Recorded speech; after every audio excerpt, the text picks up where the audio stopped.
astronauts arrives at station after another crew departs. This mission will also continue keeping the long-duration crew size on station at 7. On the U.S. side, we'll have 4 astronauts to conduct research until NASA astronaut Mark Vande Hei returns to Earth in March of next year. That jump from 3 to 4 astronauts takes our average of 30 to 40 hours of science work a week on station, all the way up to sometimes 80 to 100 hours, effectively doubling our amount of time dedicated to research. As the station's first and foremost a laboratory, the crew will jump right into conducting experiments with new research still to be delivered on upcoming cargo flights, including another SpaceX Dragon scheduled right now in December. I'll toss it over to Marie now, where we will learn more about some of the exciting science on the horizon for Crew-3. Marie? All right, thank you so much, Sandra. I am here with Dr. Hector Gutierrez. You're a professor of mechanical and aerospace engineering at the Florida Institute of Technology down the road in Orlando. And you actually have an experiment launching aboard Crew-3 tonight. That's right, Mary. Thanks again for the opportunity of being here. Very excited to be here to the launch of our flight units. Our experiment is called the Smartphone Video Guidance System. The name is a little bit misleading because we're actually not using any smartphones. But this is technology that was originally developed by NASA Marshall for guidance of spacecraft and proximity maneuvers. And we're finally going to, after several years of working on the deployment of SVGS, we are going to have the opportunity to deploy it on the robot on the space station, which is called Astronaut. So the smartphone guidance system is essentially a software sensor. So it's an algorithm that can be deployed using the hardware resources of a robot, a CPU, camera, and in this case, that will be the resources of Astronaut.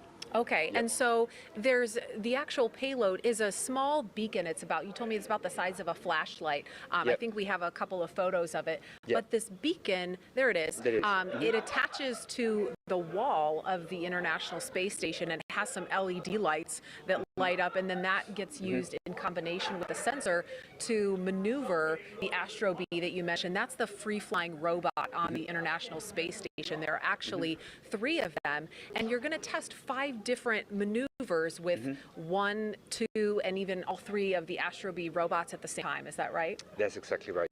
So these beacons will be attached, some of them to the wall or some of them to the payload compartment on the Astro Bees, and they essentially will be used as navigation beacons to execute a number of formation flight maneuvers and to demonstrate capabilities of SVGS and its accuracy.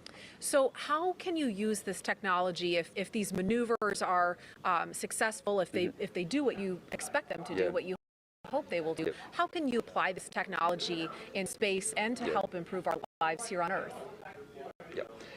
So the expectation is we have many potential applications for SVGS in the space context. Right now we're working with Marshall on a landing mission in which one of the possible applications of SVGS in space is to serve as beacon for planetary landings.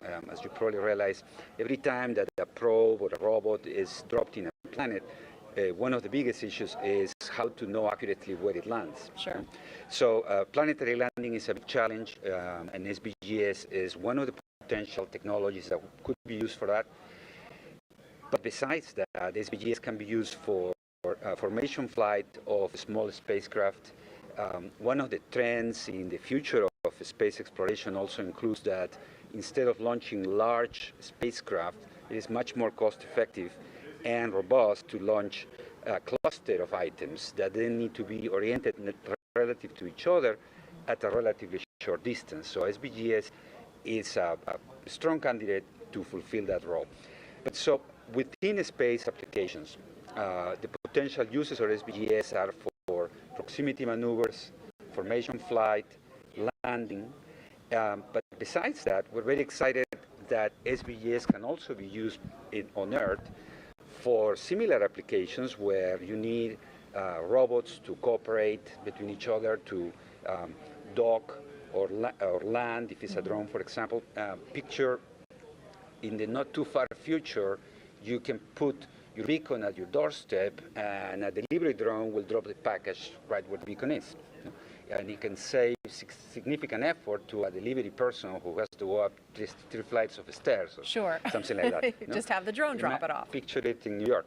So there are a number of applications. We want to go into a commercial, explore the commercial possibilities of developing a commercial version of SBGS that can be integrated with robotic platforms and drones. All right, Dr. Hector Gutierrez, thank you so much. Best of luck with the smartphone video guidance sensor experiment on Crew-3, and we'll be watching and following along, and enjoy the launch. Thank you very much. A pleasure to meet you. Thank you. You too. Daryl, we'll send it back to you. All right, Marie, thank you. Here's a closer look now at some of the life-changing science astronauts are performing aboard the International Space Station. The International Space Station is a state-of-the-art microgravity laboratory that is unlocking discoveries not possible on Earth and helping us push farther into deep space. Every single day, we are answering big questions about Earth and about space, about where we came from and about where we're going. But the other thing that we're doing is we're learning more questions to ask. Microgravity turns almost everything we know upside down. Liquids behave completely differently. Fire burns in new ways. Biological systems reveal surprises. There's a few things that have made me gasp out loud up on board the space station. Watching heart cells actually beat has been a pretty big one. We're studying ways to grow food in microgravity. I got to tell you, these are pretty amazing. We're learning how human bodies react to life in space and how to keep crew members safe and strong on long-duration exploration missions. Deadlifts are awesome on Earth. They're also awesome in zero gravity. We're testing technologies that will be critical to our return to the moon and great leap to Mars. Our research has contributed to medical and social benefits on our home planet, allowing us to find new ways to combat disease back on Earth and develop technologies to deliver clean water to remote communities in need.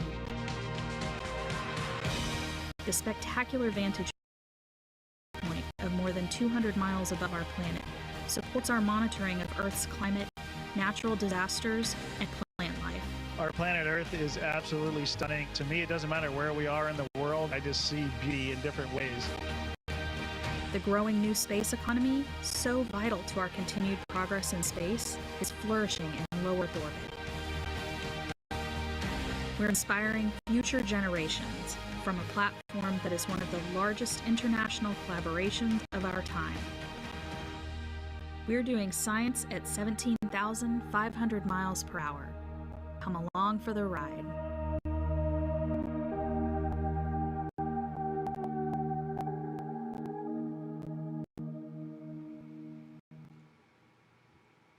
And Shannon, you were a part of that ride, doing that science at 17,500 miles an hour. Yes, I was.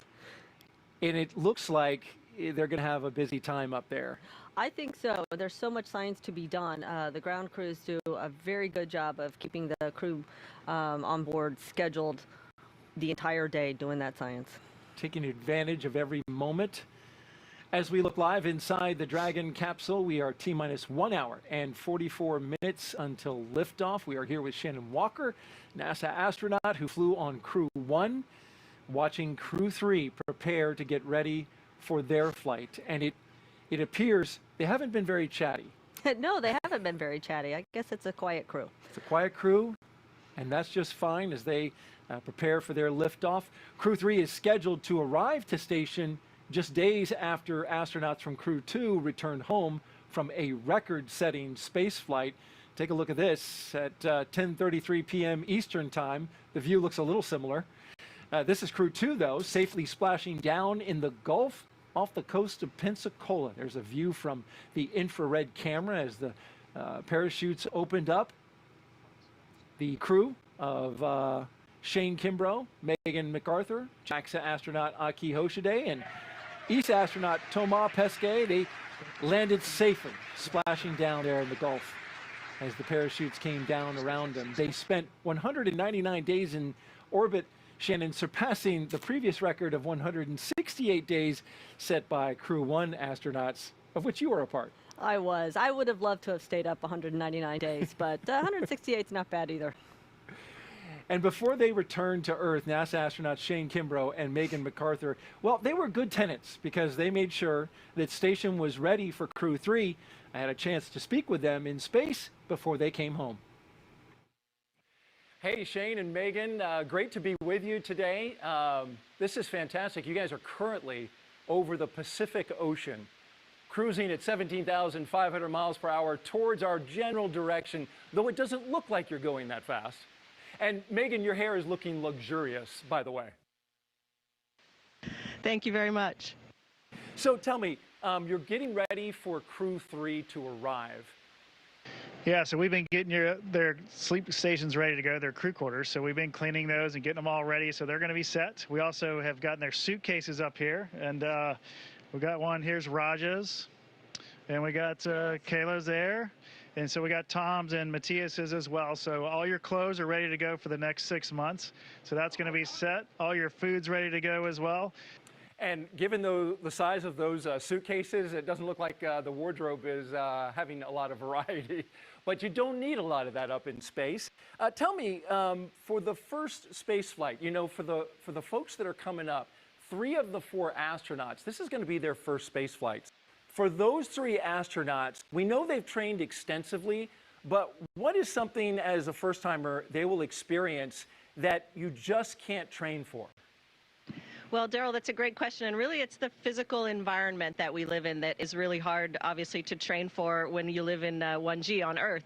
And so it's how you move around, how you move efficiently, how you can, you know, go floating and flying through the space station without crashing into things, without knocking things off the walls. But these are all smart folks. They're going to figure it out really quick, and they're going to be doing great work up here before we know it.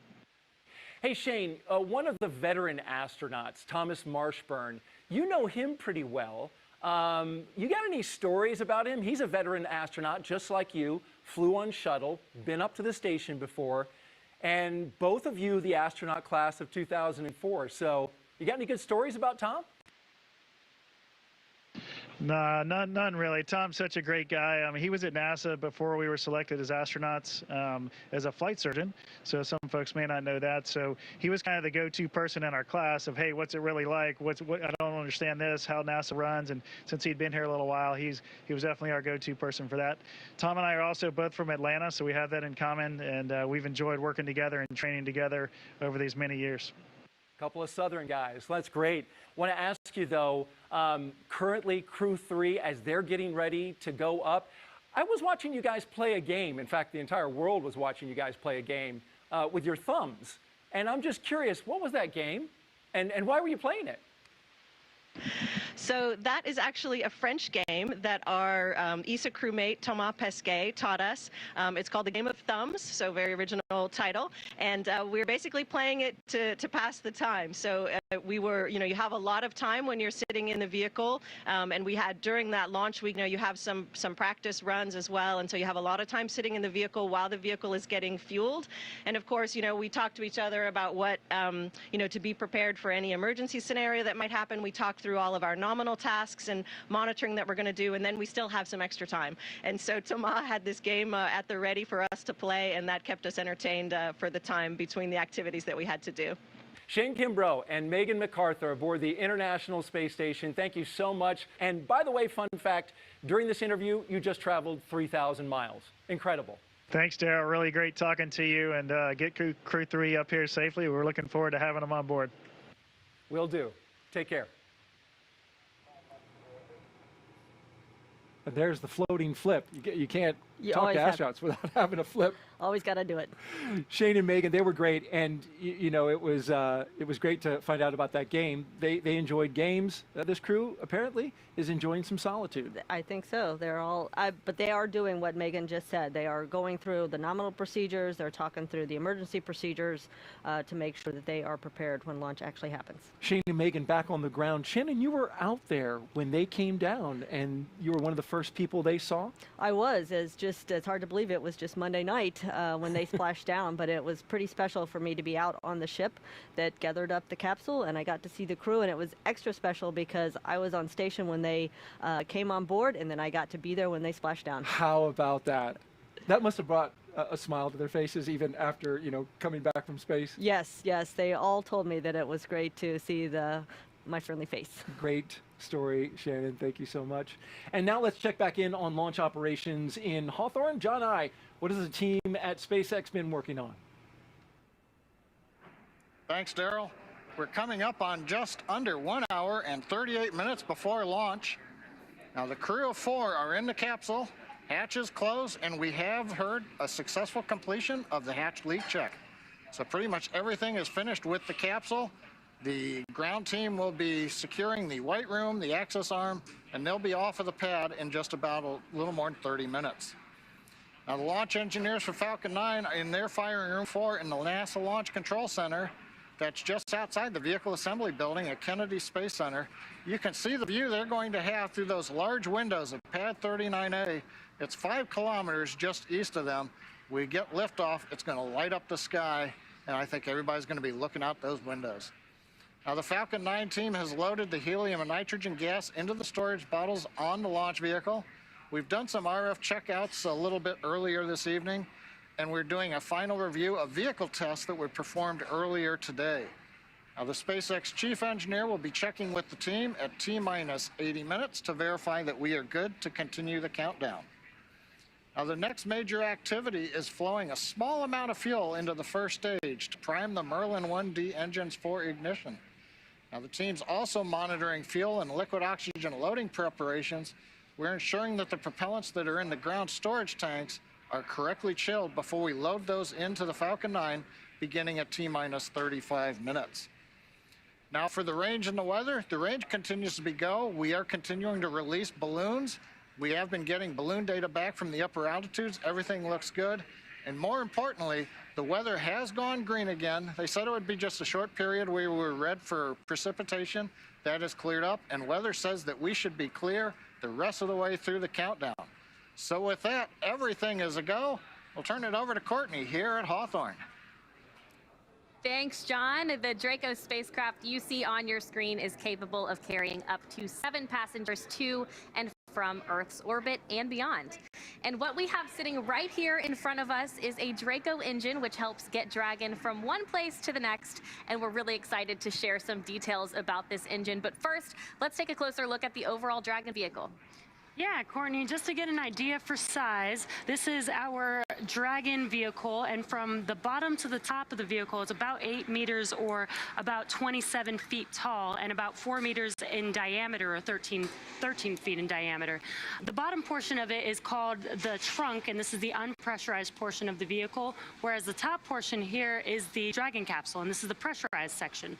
This black portion on the trunk here is actually a bunch of solar panels, and that helps power the vehicle while it's on the pad and while it's in flight, as well as while it's attached to the International Space Station. And we also have 16 Draco thrusters on the vehicle that help maneuver it around, and 8 Super Draco thrusters to help in case of emergency for a launch escape system. It is the only spacecraft currently flying that is capable of returning significant amounts of cargo to Earth from the International Space Station, and it's the first private spacecraft to take humans to the space station. In order to make this journey, Dragon is equipped with 16 Draco thrusters, which are used to maneuver the spacecraft during the mission. And today we actually have some flight-proven thrusters to show viewers. Each were flown on the first version of our Dragon vehicle, and we have one right here. Yeah, Courtney, I think this is so cool that we have this in front of us. This specific Draco engine has actually flown twice, and that's been on CRS-9 in 2016 and CRS-15 back in 2018 on the first version of our Dragon vehicle. And reusability is so important to us, so it's really great to see a vehicle or a thruster right in front of us that has proven that it can refly in this design. Each thruster is capable of generating 90 pounds of force in the vacuum of space. And the earlier cargo version of Dragon fired its thrusters more than 450,000 times, and that's between missions and testing. An interesting fact about the Draco engines is that they can serve different functions based on their positions on the spacecraft. So if you can see on the vehicle, you know, depending on what orientation we need to maneuver the vehicle, there are thrusters that are oriented differently so that we can make those maneuvers. Yeah, well, thank you for your demonstration. That was great. And I just want to be sure everyone knows not to be confused with the Super Draco thrusters. We're coming up on the Launch Escape System health checks. The Launch Escape System is the automated system in place that can fire the 8 Super Draco thrusters on Dragon to quickly separate the crew from the rocket, either on the pad or during the ride uphill. While we wait on those Launch Escape System health checks, let's check back in with our team at Kennedy Space Center. Daryl. All right, thank you, Courtney, and a great show and tell there with I enjoyed that. I thought that was kind of neat. Yeah. We're currently T-minus 1 hour and 32 minutes and counting until liftoff, and until Crew Dragon flies its next 4-person crew to the International Space Station. They'll of course have the astronauts inside the spacecraft. You're looking live down the crew access arm at the capsule on top of that Falcon 9 rocket there. Inside the spacecraft, Commander Raja Chari, pilot Tom Marshburn, and mission specialist Kayla Barron and Matthias Maurer. We've had some progress since we had John's update. Some of that progress we've seen so far. Shannon, why don't you outline some of that for us?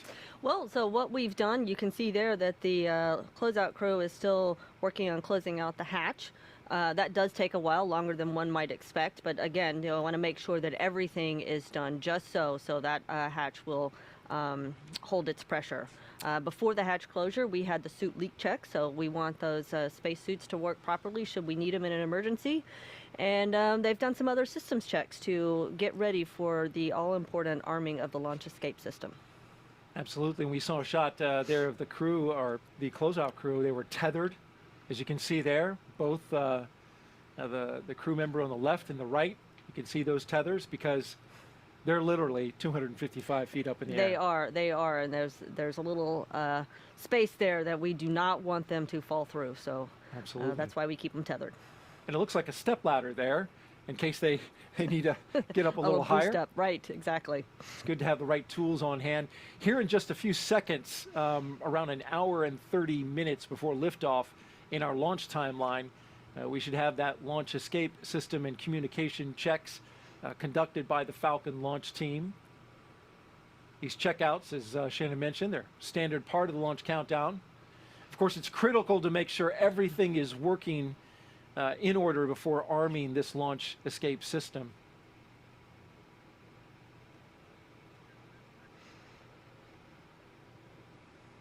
We'll get this call out in just a few seconds. Yeah, it looks like the closeout crew is finishing up. Hopefully all is good, checking out with that hatch there. And as soon as they probably back away and leave, we will hear the arming of the launch escape system.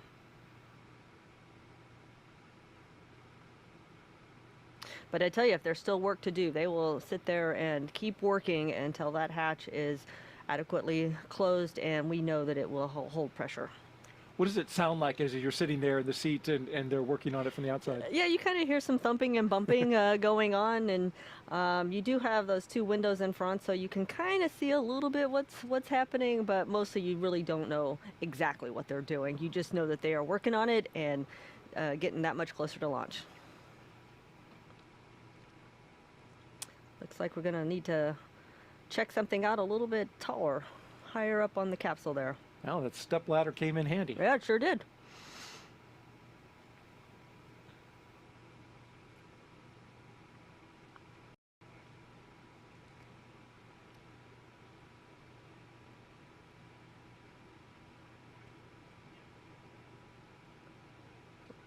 Not sure what that was. I am not sure what that was either, but it looked like it was a duct to flow air or something to the spacecraft. Clearly it did not need to be there for the launch, and so they spent the time needed to remove it. It did look like some ducting. Yes. As they continue to work here.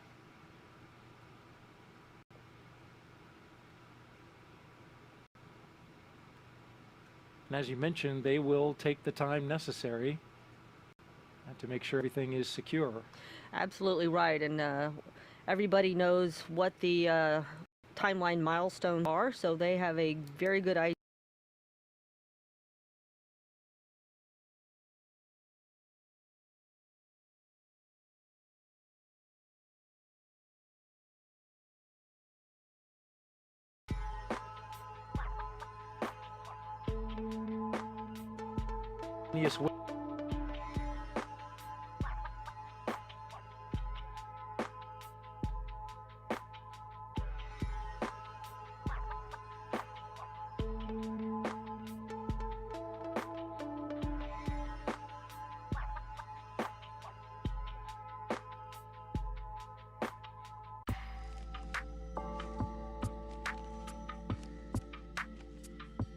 Finished. You were on the other side, inside the capsule for Crew 1. It does appear that the closeout crew member is now documenting with the camera phone. Right, again. All of the area around that capsule. Yep. You can see some of the closeout crew making their way out of the white room and down the crew access arm. Oh, that's a very good sign. So looks like they are definitely finishing up their work.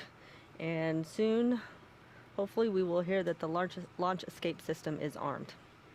We're expecting that in just a few seconds, really any moment now. But he's got the light and the camera, still working that. Yep, they're taking one last look to make sure that there is nothing trapped in that hatchway and that would inhibit the seals from working properly.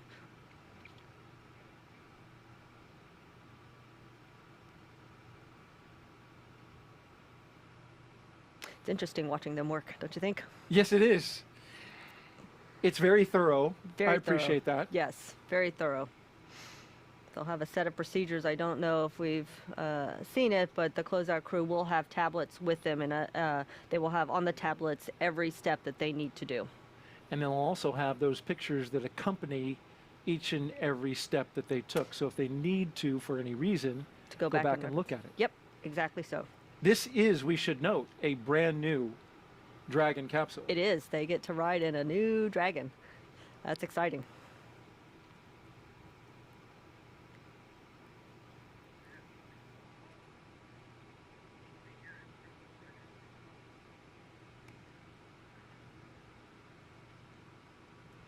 The booster.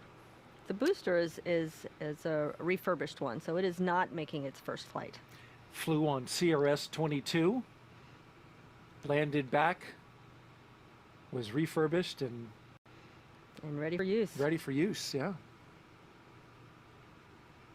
And there you see a nice shot on the pad against a dark sky. And hopefully no more rain clouds in the way. Sounds like we have a go with the weather, so that is very good news. That's what we heard. Our launch weather officer here at the Kennedy Space Center, Brian Cizik, telling us that that has cleared out. John I reporting earlier that the range went from red when we had the little shower. Yes, we got rained on. Yeah, even a few drops on the lens you can see have, you know, still hanging around. Evidence that we had a little rain out there on the pad. You can see the ground is wet as well, the reflection of the lights off the ground and the droplets on the lens. But that has since moved out of the area, which is great news. And then the range went green for weather. You can see from that view there, it looks like there's a lot of fog at the launch pad. It does look that way. But fog will not stop us from launching. No, it won't. Neither will the thin clouds that we've had in the area. It was explained to me by our launch weather officer that we've got some onshore flow that basically a high pressure system north of us that's spinning and throwing that moisture from off the ocean, off the Atlantic Ocean, over the Kennedy Space Center. But there's a layer of dry air in the mid-levels of the atmosphere that has soaked up a fair amount of that moisture, and it is essentially drying it out, serving as kind of a a blow dryer effect. A blow dryer for Florida. Well, the 4 Crew-2 astronauts not only broke a record for the longest stay for a commercial spaceflight at 199 days, they also got a lot of science done. Let's take a look at that now.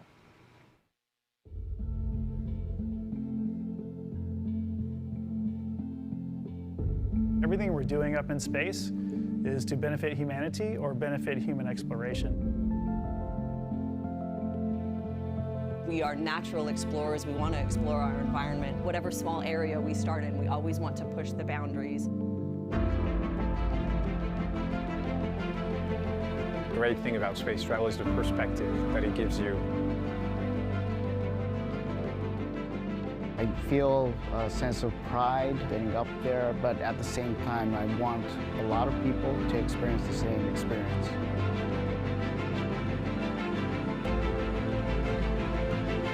Dragon, SpaceX, go for launch. 3, 2, 1, 0. Ignition.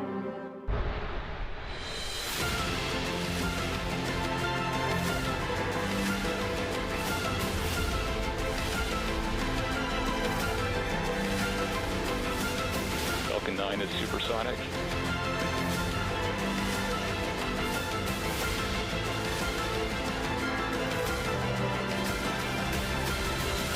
Dragon separation confirmed.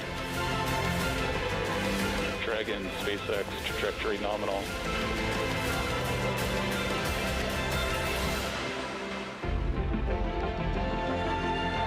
You are part of this big team. You are part of an effort that is larger than yourself. It is a cool perspective to see from up there that, wow, this whole planet looks pretty special. Dragon separation visually confirmed. Just flying a few hundred kilometers away from the Earth changes everything. Endeavour, on behalf of SpaceX, welcome home to planet Earth.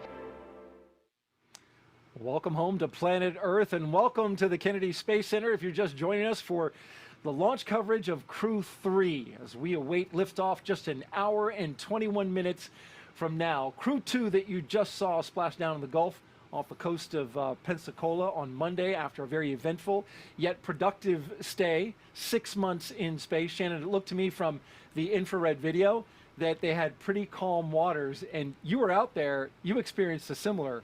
Yes, you definitely want calm waters when you splash down in the water because you really don't want that capsule rocking too much. That's going to make the crew feel badly if they have too much motion.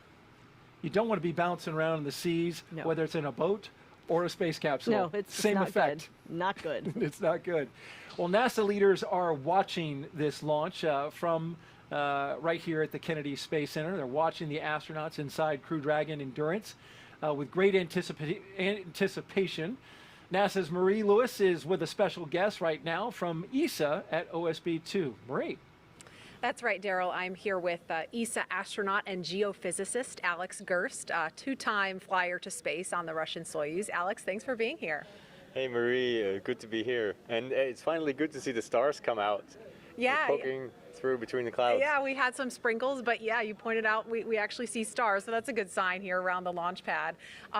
We were talking earlier. Tell me about the difference between, you've flown to space twice. This is Matthias's first time, and it's totally different flying in a simulator versus the real thing, actually sitting on top of the rocket where Matthias is right now. So explain the difference and what Matthias must be feeling right now.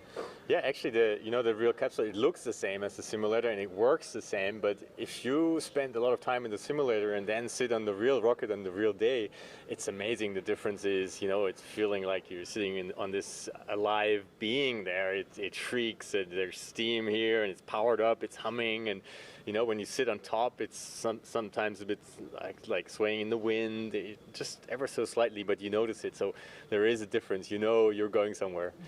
And then once you arrive at the International Space Station, they're going to be docking tomorrow, and you train for living in microgravity, but there's only so much training you can do to prepare yourself for what life is actually like on the International Space Station. So can you talk about what that's going to be like? Yeah, that's absolutely right. There's no way to really simulate microgravity down here on Earth. That's why we have to fly out there to do all that science experiments. But it also includes training, like how to live on the space station, right? How you get your bearings, and how to translate. That's what we call like floating from one end of the space station to the other. You know how to sleep in space, how to go to the toilet, all things that you need to figure out on the first day, right? Yeah. And you can't train them, so that's really a challenge. And you just, I mean, people say they drink from a fire hose up there, right? The first 3 days. Yeah, and you mentioned science. I want to talk a little bit about the science that Matthias is going to be working on. 35 different experiments specific to ESA. Can you touch on some of the experiments Matthias will be doing? Yeah, there's a lot of stuff that they do up there. That's actually a long continuation of experiments that have been done in the past. Actually, some that I already did, he's continuing. He's a materials scientist, so he's really good at those things, looking at new materials down here. I mean, they do the experiments up there, but really the use of the experiments is down here for like turbo engines that use less fuel, or you know, lighter materials. That's important. But also like cell experiments on cell aging, also experiments that help people who have muscular diseases down here. A really nice set of experiments. They actually have a bioprinter for skin cells up there. Really interesting, that they can put over wounds if they have them. That's fantastic. Alex, thank you so much. We're out of time, so I'm going to send it back over to Jesse and Hawthorne, but thank you so much for being here, Alex. You're very welcome. Jesse, over to you. Thanks, Marie. It's T-minus 1 hour and about 17 minutes from launch, and it always gets more and more exciting as we continue to get closer to that T0. Now, Crew has already ingressed the vehicle. They have been helped out by our closeout team to get into their seats and get buckled in, attach their umbilicals to the spacecraft, which provide breathing air and comms to Dragon, and then they've completed comm checks and suit leak checks, and those comm checks were completed with the core here. Endurance copies. All right, and confirmation that the closeout team is now departing. So after those suit leak checks, the closeout team was able to close and seal the hatch, which also gets its own leak check. As we just heard, the closeout team has departed, and those final weather checks are coming up, which will be necessary before that final go, no-go is given for launch. Yeah, before we get that final go, no-go, the various teams at both NASA and SpaceX will do an internal go poll, making sure conditions are right with Falcon 9, the Dragon, the Crew, the range, and the space station before the final go is given. Now let's check back in on Houston for a status on the team supporting the space station on their readiness for launch. Sandra, how's it going?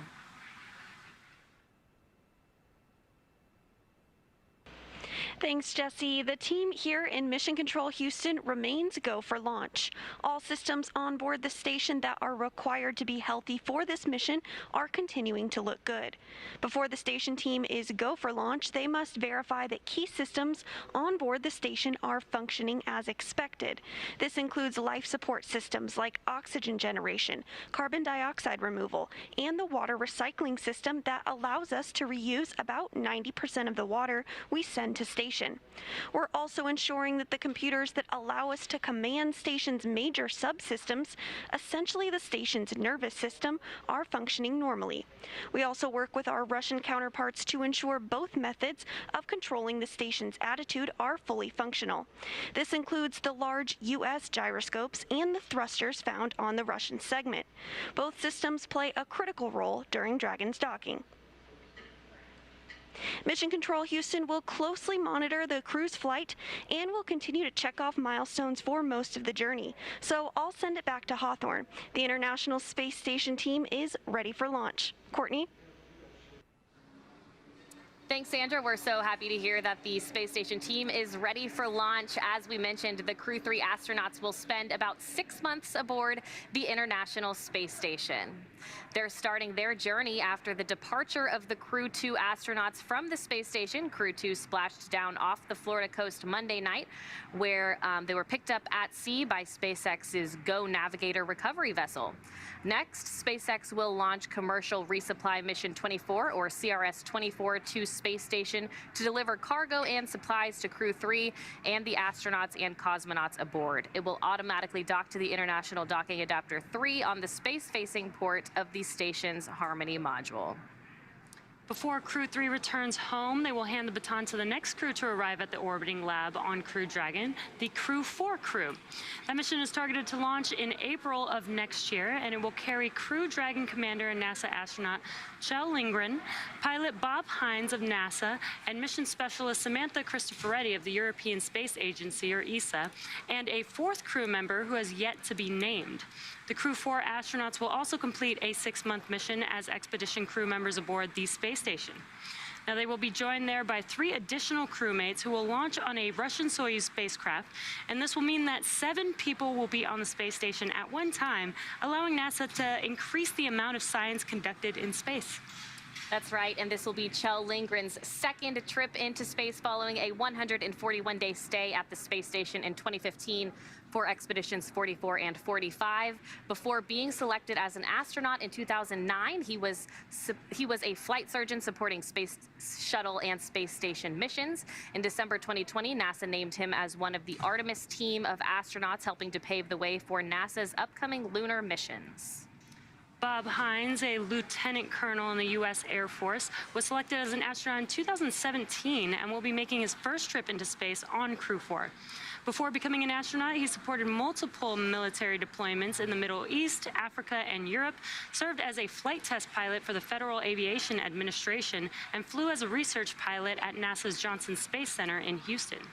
And ESA astronaut Samantha Cristoforetti will be making her second trip to space as a mission specialist on Crew-4. She was selected as an ESA astronaut in 2009 and flew to the International Space Station in 2014 aboard a Russian Soyuz for a long-duration mission as part of Expedition 42 and 43. Cristoforetti is planned to take over as station commander for Expedition 68 and will be the first woman from ESA to do so. Now let's head over to Daryl at Kennedy Space Center. Daryl, how's it going over there? All right, it's very good, Courtney. We are having clear skies at the moment. We can see some stars here at Kennedy, and that's great news. And if you're just joining us, welcome to coverage for the mission known as Crew-3, NASA and SpaceX's 4th flight of astronauts to the International Space Station. We are at T-minus 1 hour and 11 minutes until launch. Liftoff time still holding for 9:03 p.m. Eastern time, and we're tracking no issues with Falcon 9 or with Dragon. The range is green, and the weather, it's cooperating. Moving on out, we had a light shower earlier, but it is gone.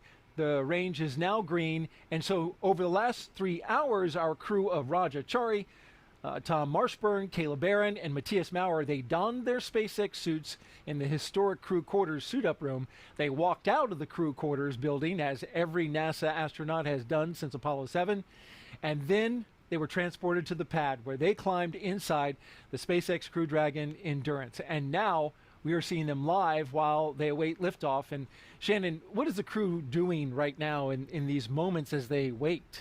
Yeah, it's they are waiting, but they know that they're getting closer and closer to launch. The time really starts to feel like it's speeding up, especially when we get that launch escape system armed. But what they're doing is they're thinking about their task ahead. They're thinking about running through the nominal procedures as well as running through any emergency procedures that in case they need them.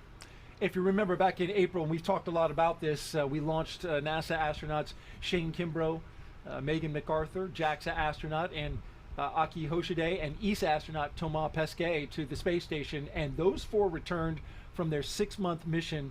Shane Kimbrough saying after he splashed down, it's great to be back on planet Earth. It's always nice to come home. It is.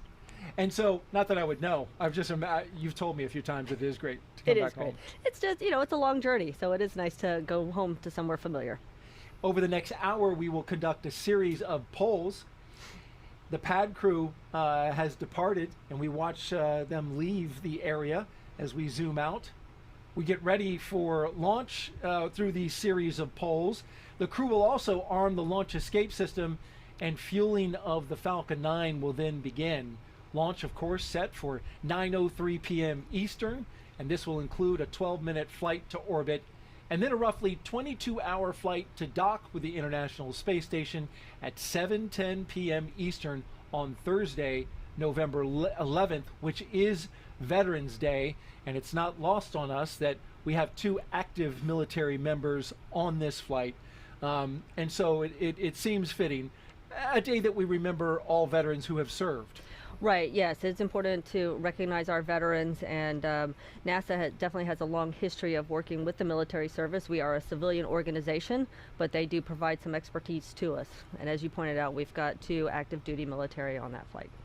Many test pilots from the military ranks have come through NASA, of course. That was certainly true in the early days of the space program, and it's still true today. It's still true today, but we also have non-military people such as myself, so we take a lot of scientists and engineers that are not affiliated with the military.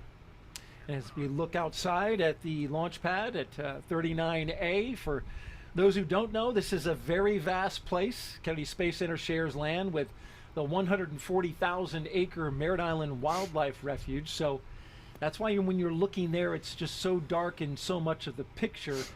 Even when we're a far distance from the launch pad, it's an area that has been preserved for a very long time, for decades going back. And since it is Native American Heritage Month here in the month of November, we should mention that this was land once occupied by indigenous tribes, including the Ayis and the Timucua. A quick history of NASA's Commercial Crew program. It all began with the first successful and historic test flight with NASA astronauts called Demo 2. After that, NASA certified SpaceX to fly astronauts regularly to and from the International Space Station. And the first rotational mission was, of course, drumroll please, Crew-1.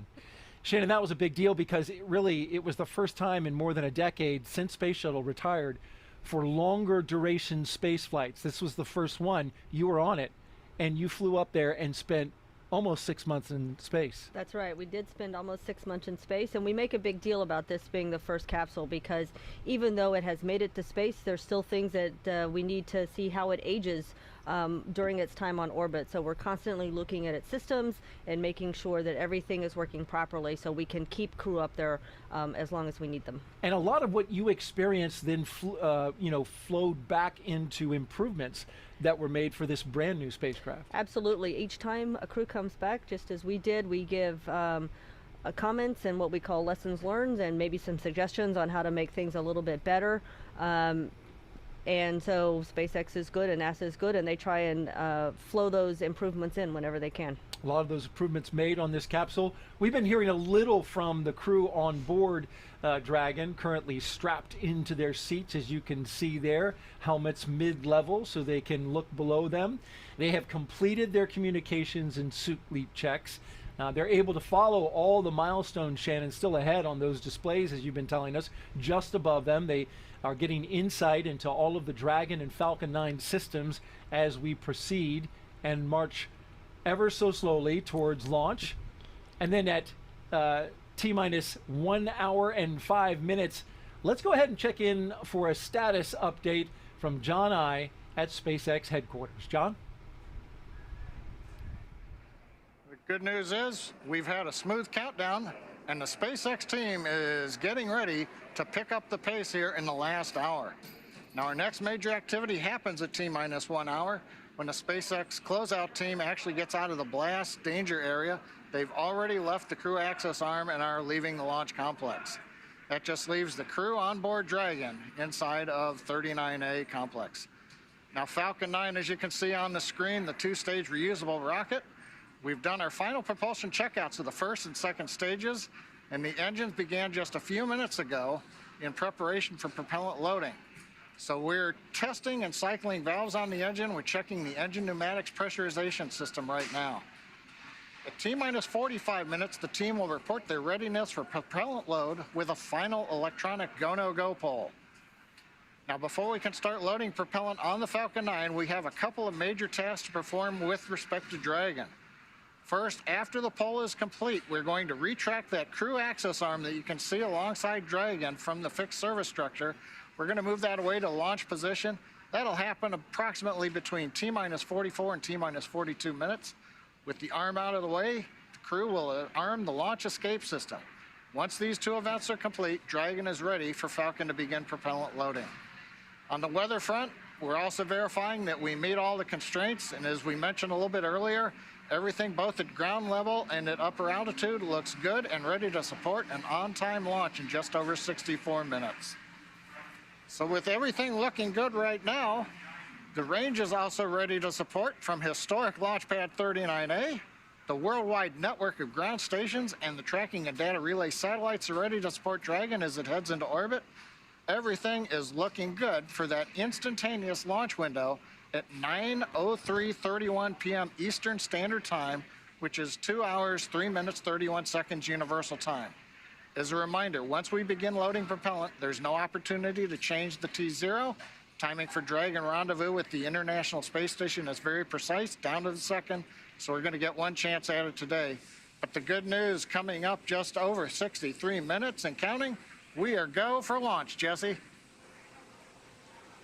Great, thank you, John I. It's always great to hear that we have everything go for our T0. We will be cycling orbit tank isolation valves to equalize low flow pressure at this time. Additionally, you are go for section 6. When ready, report go for launch. Endurance copies will be cycling some pressurization valves, and we are go for section 6.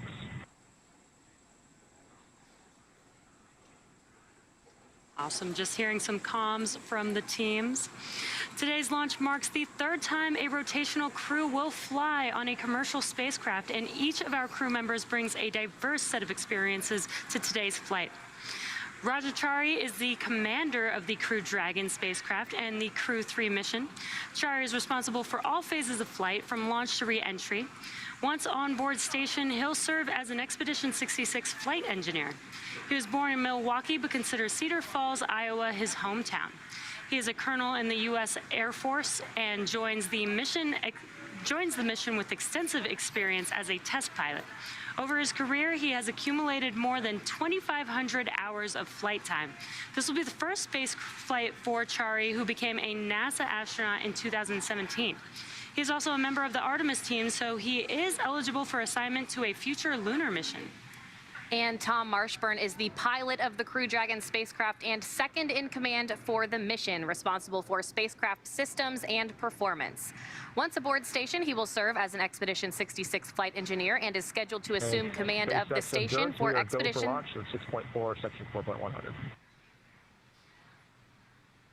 Copy, Dragon. You are go for launch. All right, and that call, Endurance, is a go for launch. Exciting news. Again, Tom Marshburn is a Statesville, North Carolina native who became an astronaut in 2004. Prior to serving in the astronaut corps, the medical doctor served as a flight surgeon at NASA's Johnson Space Center in Houston and later became medical operations lead for the International Space Station. The Crew-3 mission will be his third visit to the space station and his second long-duration mission. And the Crew Dragon will be the third spacecraft for Marshburn to fly in after the Space Shuttle and the Russian Soyuz. He previously served as a crew member of STS-127 in 2009 and Expedition 34 and 35, which concluded in 2013. Kayla Barron is a mission specialist for Crew-3. As a mission specialist, she will work closely with the commander and pilot to monitor the spacecraft during the dynamic launch and re-entry phases of flight. Once aboard the station, she will become a flight engineer for Expedition 66. Barron was born in Pocatello, Idaho, but considers Richland, Washington her hometown. She earned a bachelor's degree in systems engineering from the U.S. Naval Academy in Annapolis, Maryland in 2010, and a master's degree in nuclear engineering from the University of Cambridge in England in 2011 as a Gates Cambridge scholar. Lieutenant Commander Barron earned her submarine warfare officer qualification and deployed 3 times while serving aboard the USS Maine. At the time of her selection as an astronaut candidate in 2017, she was serving as the flag aide to the superintendent of the U.S. Naval Academy. And Matthias Maurer will also be a mission specialist for Crew-3, working with the commander and pilot to monitor the spacecraft during the dynamic launch and re-entry phases of flight. He will also become a long-duration crew member aboard the space station. Maurer comes from Sankt Wendel in the German state of Saarland. Before becoming an astronaut, Maurer held a number of engineering and research roles, both in a university setting and at ESA. In 2016, Maurer spent 16 days on an undersea mission as part of NASA's Extreme Environment Mission Operations, or NEMO, space analog. Like Chari and Barron, Maurer will be making his first trip to space with the Crew-3 mission. Each of these 4 crew members will join Expedition 66 once they arrive at the International Space Station, with Russian cosmonaut Anton Shkaplerov as commander. Yep, and it looks like we are just under 1 hour from liftoff now. And this day is a continuation of regular crew flights to the space station from U.S. soil. This will be the 4th flight Dragon. This will be the 4th flight of Dragon with NASA crew and its 3rd long-duration mission to the International Space Station.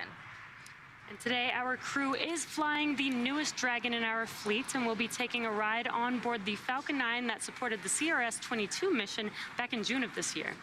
Now, it's been a great countdown so far. Weather is still looking good, so the excitement is continuing to pick up here as we get closer to that T0. That's right. We started our coverage with Suit Up just over 3 hours ago. The SpaceX team helped the crew put on their suits and conduct initial checkouts before Crew Walkout. Crew Walkout was where Raja Chari, Tom Marshburn, Kayla Barron, and Matthias Maurer gave final goodbyes with friends and family gathered outside of the operations and checkout building before they began that roughly 20-minute ride to pad 39A. And though it was just after sunset and already dark outside, we did still get some awesome views of those Teslas heading down the NASA Causeway before the crew arrived at the pad. And once they arrived, they all took a brief moment to enjoy the view of the vehicle that they will be taking flight on, and then headed up the fixed service structure to begin a process known as crew ingress, where the astronauts entered the vehicle, and the SpaceX team performed a series of checks to ensure that the suits, seats, and vehicle interactions were all functioning properly. Then about 30 minutes ago, the team closed Dragon's hatch with the crew safely inside. So again, we're just under 1 hour to go until Dragon starts breathing fire. Things will pick up as we get close to the go, no-go pole to arm the launch escape system and begin propellant loading.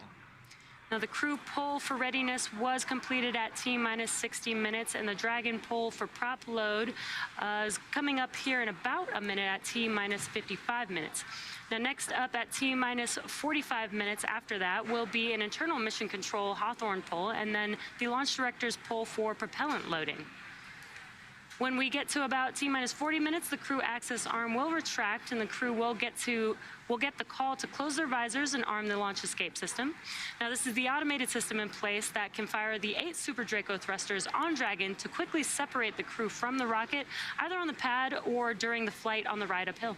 And then once we reach about T-minus 35 minutes, propellant loading for the Falcon 9 will begin. Throughout the countdown, we've been getting some pretty incredible views of the astronauts inside Dragon, making their final preparations, as well as some close-up views of those suits. The teams have often described the suits as an extension of the Dragon spacecraft, almost a mini spacecraft inside of a spacecraft. We're standing by now for that call for propellant loading. Again, that should be coming up here at about T-minus 55 minutes.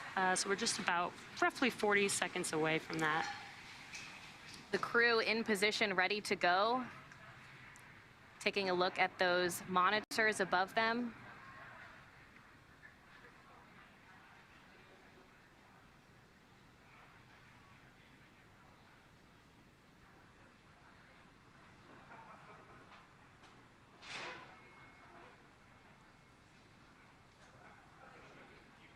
And from the view that you can see on your screen, we have Raja Chari, the commander of Crew-3, closest to the screen, with Tom Marshburn in the pilot seat next to him.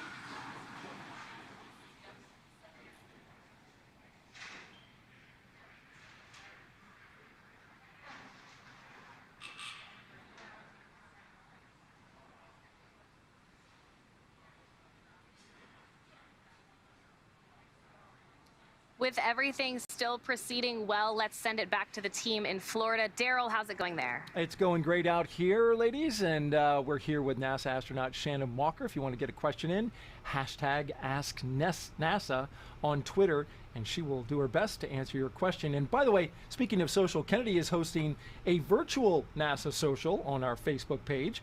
People who have joined are posting messages, pictures, and videos with their fellow space fans.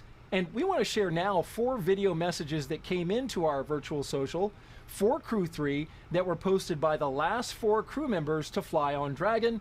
That is the crew of Inspiration 4. I want to wish the astronauts of Crew-3 all the best on their journey to the space station. It's going to be one heck of a ride. Falcon 9 and Dragon, as you guys know, is an incredible vehicle. Hi everyone at Virtual NASA Social. I'm Dr. Cyan Proctor. I am the mission pilot from Inspiration 4, and I just want to wish Crew-3 an awesome liftoff as they head to the International Space Station. Hi Raja, Tom, Matthias, Kayla. Hank's here just to wish you well on your mission into space. I couldn't be more excited for you for the journey you're about to go through. Getting into that Falcon rocket with your suits on to have your name on it is a feeling like no other. Crew-3, I just want to say I'm so excited for all of you. I know that rush of emotion that you're going to feel with your spacesuit on, strapped into the capsule, and you're about to have the best ride of your life. Just laugh the whole way up there like we did. Just want to wish you all the best, and look forward to exchanging some stories a little bit down the road. Take care. Godspeed, Crew-3. I love Haley Arsenault saying that she laughed the whole way up. I can definitely relate to that. Can you really? Yes. Well, what was so funny? It's an exciting ride. You're just happy. You're you just gotta so laugh. thrilled. Yeah. That's fantastic. And whenever she says anything, it always brings a smile to my face. She has such great energy.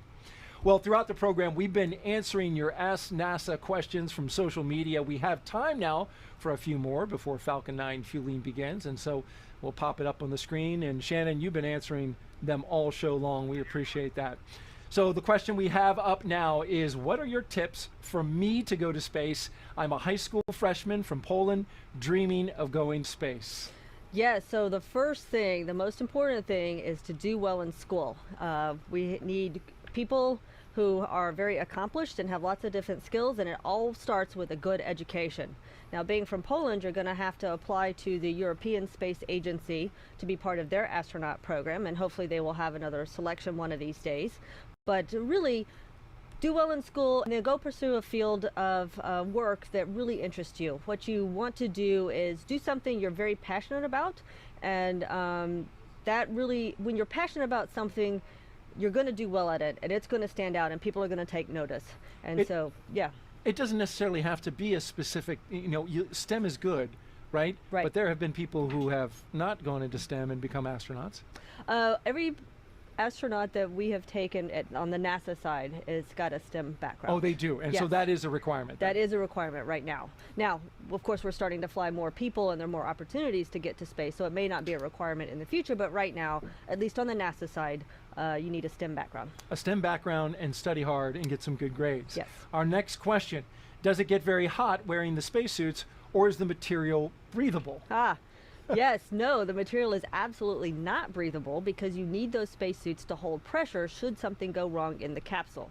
So you need it to completely contain that atmosphere around you. So they can get a little hot, but the entire time you're in the suit, they're flowing air through it to keep you cool. You've got an air conditioning system for the suit. Yes. Blowing that air around. Yes, exactly. You need the air to be blown around because you really don't want to end up with a carbon dioxide bubble right in front of your face. All right. Thank you so much, Shannon, for answering those questions. And keep the questions coming. We appreciate them at #AskNASA. Now we'll send it over to Marie, who is standing by with the Deputy Director of the Kennedy Space Center. Marie?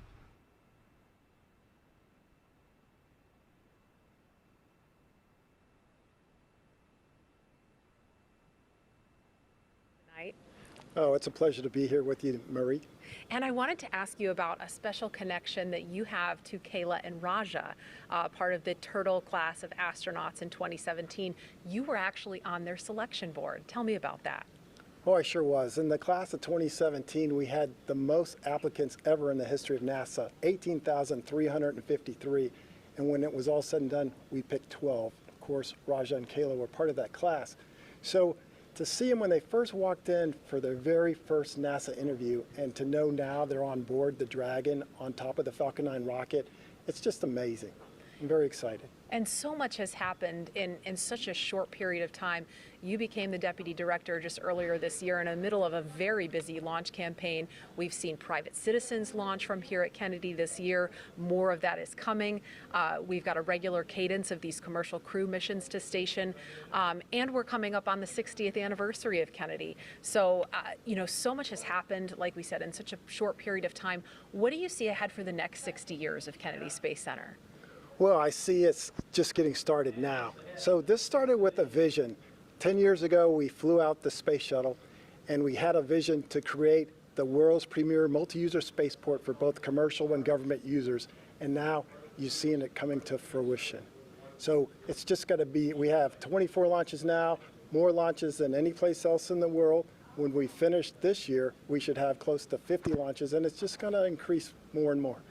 I want to also ask you about what is in the building right behind us. Of course, the Goliath vehicle assembly building, the Artemis rocket, the SLS Space Launch System rocket is fully stacked. We want to show you a peek inside. Our gigantic moon rocket, there it is.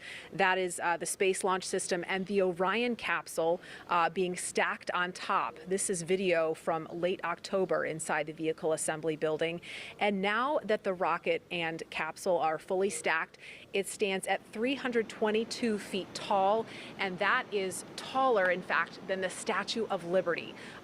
Quite a sight in there, Kelvin. I don't know if you've had a chance to actually go inside since that stack in October, but it's just astounding. And what do you have to say about that if you've seen it inside, and what do we have to get through before that first launch of Artemis 1? Okay, I saw it today, and I see it about every week, you know, and it is just humongous to see that rocket and to know that that rocket will carry our astronauts to the moon and beyond, hopefully to Mars. So right now we're undergoing something we call IVT, Interface Verification Test. We'll do that for a couple more days, and then we're getting prepared to roll it out for a wet dress rehearsal. So hopefully that'll happen at the end of this year, early next year. We'll roll it out to the pad, fully fuel it, test all the interfaces, pad, vehicle, and roll it back for a launch, hopefully in February. Fantastic. Calvin Manning, thank you so much. And by the way, happy Veterans Day a little early. I know you've served, so thank you for your service. Hey, thank you, Marie. All right, we're going to go over to John Innsbrucker now in Hawthorne as the action begins to pick up on the pad. John? We're just inside T-minus 47 minutes. We're listening right now to the countdown net, waiting for the SpaceX launch director to discuss the propellant load and launch poll results and give final instructions to the launch team. At this time, we have completed all checks on the Falcon 9 and the Dragon spacecraft. We're also checking with the Dragon mission director to make sure that they are ready to go. And right now we're waiting to listen for that launch director to come up. Now we have checking, as I said, with the Dragon mission director, also NASA launch manager to make sure they're ready. Now you can see on the screen right now, Falcon 9 on the pad, crew access arm alongside the Dragon capsule. Earlier you saw the vehicle assembly building during that previous interview. The Falcon and Dragon launch team, as well as key members of NASA, are in the Launch Control Center, which is just adjacent to the vehicle assembly building. And as you saw earlier, if you were with us, they've got a view straight towards pad 39A through the large windows of firing room 4. Now, going back to the current screen view, you can see the crew access arm. That arm, once we finish the readiness poll and instructions to the crew, or instructions to the launch team. Attention on countdown net. And here it comes. The poll is complete, and teams have pulled go for propellant load and launch.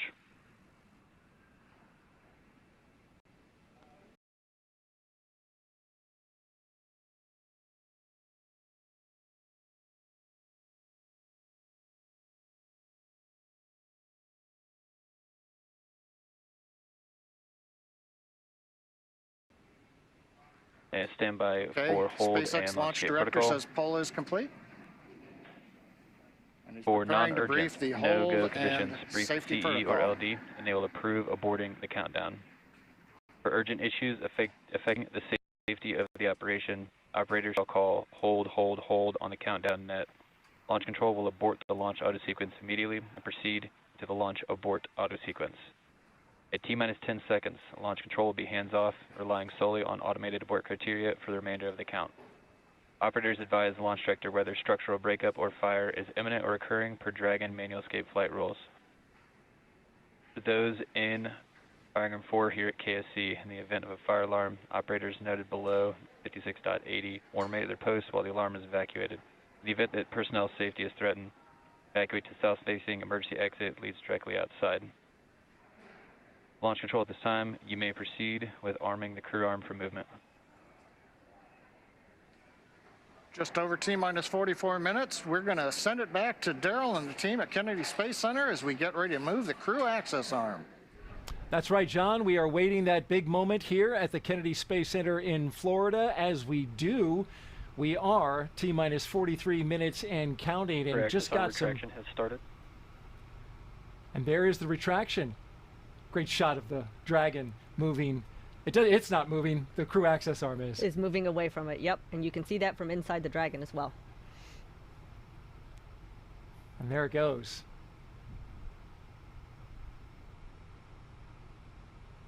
When you're in the capsule, can you see that?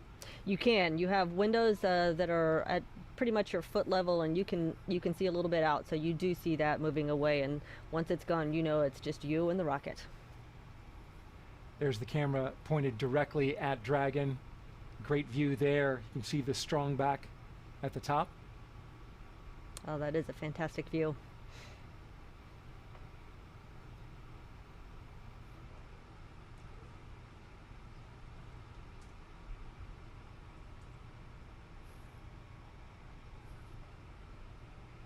And this crew access arm can move faster than it's doing right now under certain circumstances, right? Absolutely. If it needs to go back to being up against the capsule, it can move quite quickly, actually.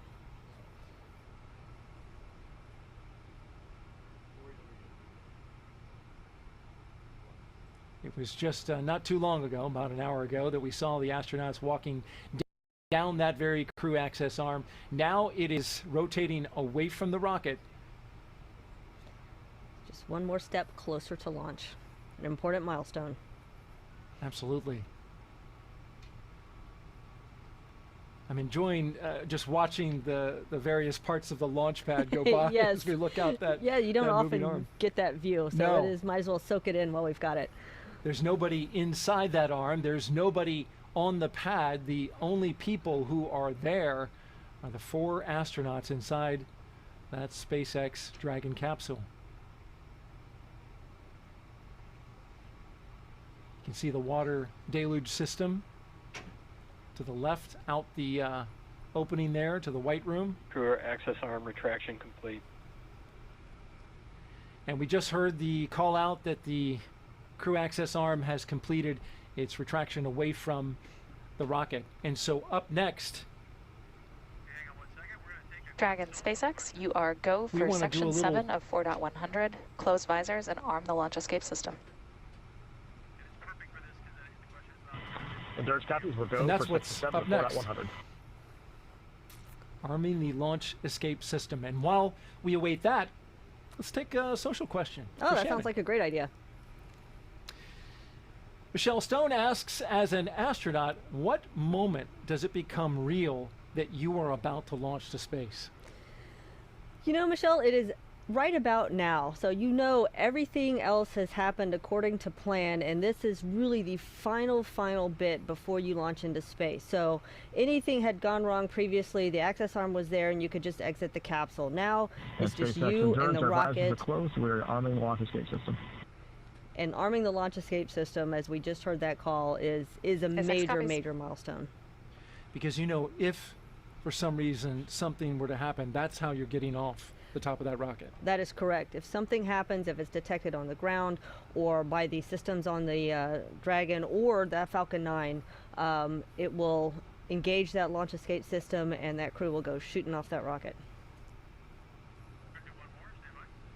Let's take another question now. Shannon, been doing so well with these questions. I love answering questions. Well, excellent. Here's another one. Are there pre-launch rituals and activities that the crew go through before launch? You know, we do have some, I would say, traditions, and it's kind of interesting now that we're in the commercial Launch escape system is verified armed. Okay, the launch escape system is armed. Endurance copies, we see the same. So we have traditions that come from the Apollo days. We've got traditions that we actually experienced over in Russia when we were flying on Soyuzes, and so we sort of combined a few. A lot of them, as you've seen earlier, involves the crew sticking their stickers on various places. Yes, yes. Everywhere you can. Everywhere we can. We want people to know we were here. And one more question for you, Shannon, as we await the loading of propellant into the Falcon 9 rocket. Hey NASA, while watching the launch of Crew-3, I noticed the astronauts have a little mirror on their suits on their left arm. What are they for? Yes, good eye to notice that. Good eye. Good eye. Yes, that mirror is actually will let you inspect your spacesuit to make sure everything is fine. So once you're in the spacecraft by yourself, if you open your visor and you need to shut it, you want to make sure, in my case,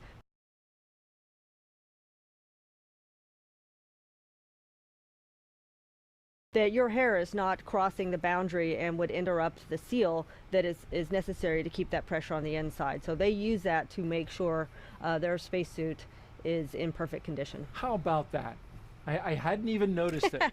It is wonderful when we get these questions from the viewers and the people who are watching, because they're looking so closely. They are looking closely, and it's great that people are picking up those details. Well, let's take another one then, since we've got some great questions coming in. Can you keep your spacesuit after the mission? Oh man, I wish I could keep my spacesuit. I don't know where I would put it, but no, unfortunately we are not allowed to keep our spacesuits. You couldn't stuff it and put it in the foyer? I suppose I could. That would be a bit pretentious, I think. But you know, what's interesting is if you don't keep it, it is made exactly to your specifications. So what do we do with it? So, yeah, actually, after a flight, the spacesuits go into rotation for training. And so, at this moment, Samantha Cristoforetti, who is about my size, is using my spacesuit for her training while her spacesuit is being built. Ah, okay. So they really are used again, but not for spaceflight. They go into a life of training. That's correct. Great questions, folks. We really appreciate these. These are some good ones. And Shannon, in approximately 25 seconds. Expect loud venting. So we're getting a call out as we prepare for propellant loading. And you see the crew there, Crew-3. And they have their visors closed, so they are ready. They have them closed before the launch escape system is activated in case it needs to be put into action. They will be safe in their suits. Another safety measure. As we are here at the Kennedy Space Center taking another question from social media. Shannon, what was it like to feel the weightlessness of space for the first time? Oh, that is such an interesting feeling when that happens. Of course, I felt it for the first time on the Soyuz spacecraft. When we got into space and the engines cut off, to me it felt like we were sort of tipping forward. I felt like I was floating forward in my harness that was holding me down. Don't know why. I don't think we were, but that's what it felt like. Yeah. And not too long after you get up into space, don't you get ready to sleep in anticipation for getting to the space station? It really depends on your profile. So what the Crew Dragon will do is what we did on our flight up, also had a 22-hour-ish rendezvous. They will go through systems checks, make sure everything is working on the Dragon, and then they will have a sleep period before they do the final rendezvous. And I want to ask a follow-up on this question. Okay. What's it like to sleep in space? Like, what happens? Does your head what does your head do, and how do you get comfortable with not being against anything? It is interesting to sleep in space. It is actually pretty comfortable to sleep in space, but it does take a little bit getting used to. I will tell you, the first time I was up there, for about the first month, I would wake up in the middle of the night and feel like I needed to turn over. But of course, that's not going to do you any good in space. So that's just part of adjusting to learning how to sleep in space. There's certainly no pressure points, are there? There are no pressure points. You're just tucked into your sleeping bag. Are you restrained? You have a sleeping bag on the space station. You have a sleeping bag that's inside your crew quarters, and that sleeping bag is attached to the wall. So you sort of float inside your sleeping bag, which is attached to a wall. All right. Great job, Shannon. Thank you for all the answers to the questions there. And thank you, folks, for sending them in. They were wonderful. We enjoyed them. And Shannon did a great job of answering them. Just a few seconds away from prop load. Propellant load has started. And there we heard the call out. Yes. This rocket is being loaded with propellant. Yes, obviously another major milestone, and that is something that is very obvious to the crew. They can feel it loading into the tanks. It starts low down at the bottom of the rocket, but as the propellant gets, the tanks get more full, it gets more vibrations and louder as it gets closer to the crew. Yeah, you can hear that inside the capsule, right? Definitely hear it. You know something big's getting ready to happen. Absolutely. Well, we are T-minus 34 minutes and counting away from the launch of Crew Dragon's third flight with astronauts and the second for 2021. Today begins the next 6-month rotation mission to the International Space Station. The launch escape system is armed, as we just heard, which happens just before we have started loading propellant onto Falcon 9. That propellant is now flowing into Dragon. The Dragon capsule was loaded with its propellants about a week and a half ago, just a few miles down the road at what we call Dragonland. And in order to fly, Dragon needs a fuel and an oxidizer. So for the fuel, we use monomethyl hydrazine, or MMH, and nitrogen tetroxide, or NTO, for the oxidizer. Together, these propellants feed the Draco engines that must maneuver Dragon on orbit, as well as the 8 Super Draco engines that would power the launch escape system in an abort scenario. And again, that fueling, it is flowing. And that means the 8 Super Draco engines inside Crew Dragon are ready. If needed, they can launch the capsule away from the Falcon 9 rocket in an instant, should there be any kind of emergency associated with the rocket or the pad. And the NASA and SpaceX teams have trained extensively for exactly that type of contingency. So we'll send it over for now to SpaceX headquarters in Hawthorne for an operations update with John I. We're counting down those final minutes. Everything's still looking good for Falcon 9 and Dragon for an on-time launch just over 32 minutes from now. Falcon 9 did begin propellant load on time at T-minus 35 minutes. You can see Falcon 9 on the pad, the first and second stages. They're being loaded with 2 liquid propellants. One is a fuel loaded into a tank at the bottom of the stage. The other is an oxidizer that loads into the tank at the top of each stage. The fuel that we're using to power the Merlin engines is a refined kerosene, referred to as RP1. And the oxidizer loaded on each stage is densified liquid oxygen, or LOX. Now, densified is the term that we use to describe that we keep it much colder than typical for launch vehicles, and that allows it to take up less volume, and therefore we can put more liquid oxygen onto the first and second stages. Now, to ignite the fuel and oxidizer in the Merlin rocket engine, we use that favorite ignition fluid called T-Tub. Now, when T-Tub comes into contact with oxygen, it'll burn, and that gives off a green-colored flame.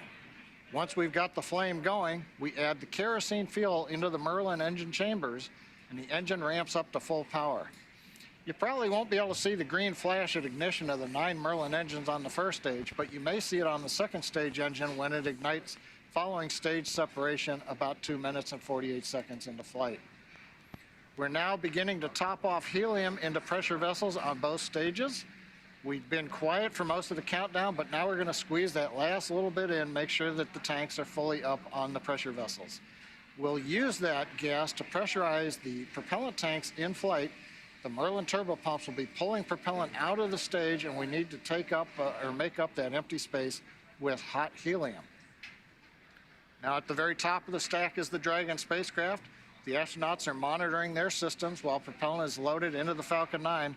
We heard them talking about the noises of propellant loading. Stage 1 cryo. And in this case, the crew training in the simulator also includes playback of sounds that have been recorded in the Dragon capsule during recent flights. Good news on the range, they are ready to support. They've been doing the balloon launches. They've been making sure that the air and sea space is clear, and they are go to support launch. And the good news on the weather front, a little while back, the launch weather officer came and reduced the probability of violation from 30 to 20% The biggest thing that we're going to be looking for is precipitation, and that's less than 10%. The wind speeds are low, probably about 5 miles per hour or less. So everything is actually looking good. Now, as a reminder, we do have an instantaneous launch time for tonight's countdown. So from this point on, if we hear hold, hold, hold for any reason, we'll have to stand down and target our backup launch opportunity tomorrow night, which is about just under 24 hours from tonight's planned launch.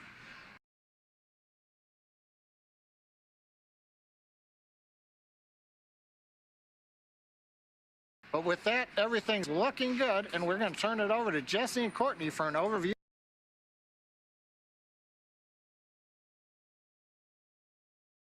of what comes after liftoff. Great, thank you, John. We love good news. For Crew-3, the astronauts' flight to station will take about 22 hours. As we await T-0 in just about 28 minutes, the ground operations teams are doing a series of systems checks to make sure both Dragon and Falcon 9 are ready for launch. You're looking at a live view of our teams at the Cape as they prepare for liftoff. As we wait for the launch clock to hit 0, we wanted to give you an overview of what the ascent portion of the mission will look like. Once we hit T0 and a successful launch occurs, we will watch Falcon 9 and Dragon lift off from the historic launch pad 39A and make their ascent. At about 50 seconds into flight, Falcon 9's engines will throttle down to help pass through the period of maximum dynamic pressure on the rocket, or what we typically refer to as max Q. It's worth noting that once we hit max Q, the vehicle will be going supersonic. Now, once we are through the period of maximum dynamic pressure, we can throttle up our 9 Merlin engines again. Now, from there, at about 2.5 minutes into flight, we have a series of 3 events that will happen in rapid succession. First is MECO, or main engine cutoff. This is where all 9 Merlin 1D engines shut off in preparation for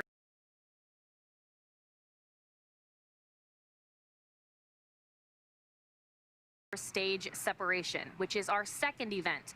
This is where the first stage detaches from the second stage, with the first stage making its way back to the Earth for landing as the second stage continues on its journey with the third event. SES-1, or second stage engine start number 1, is where the MVAC engine lights up and propels the second stage along with our Crew-3 astronauts into orbit. As stage 2 heads towards its targeted drop-off orbit, stage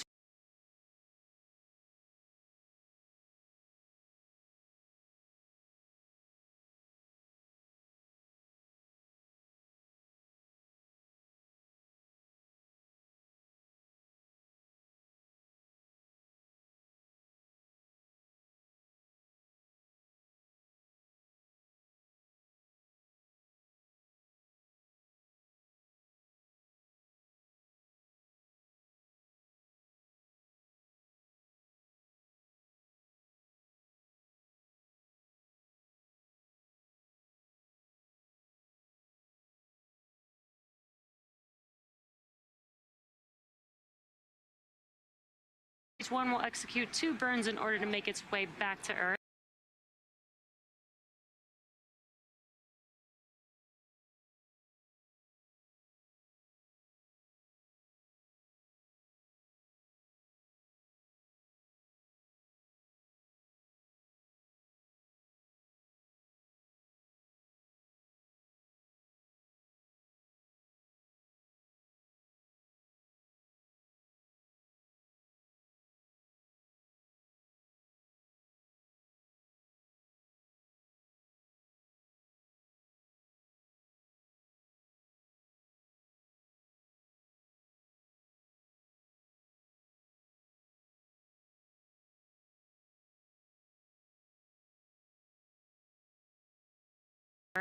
The first is the entry burn, where 3 of the 9 M1D engines will reignite.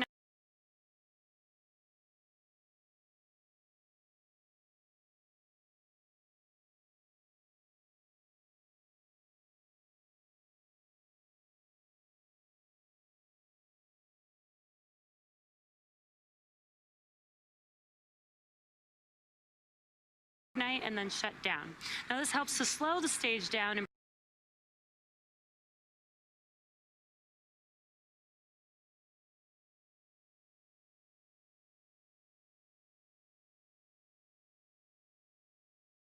preparation for entry back into the Earth's atmosphere.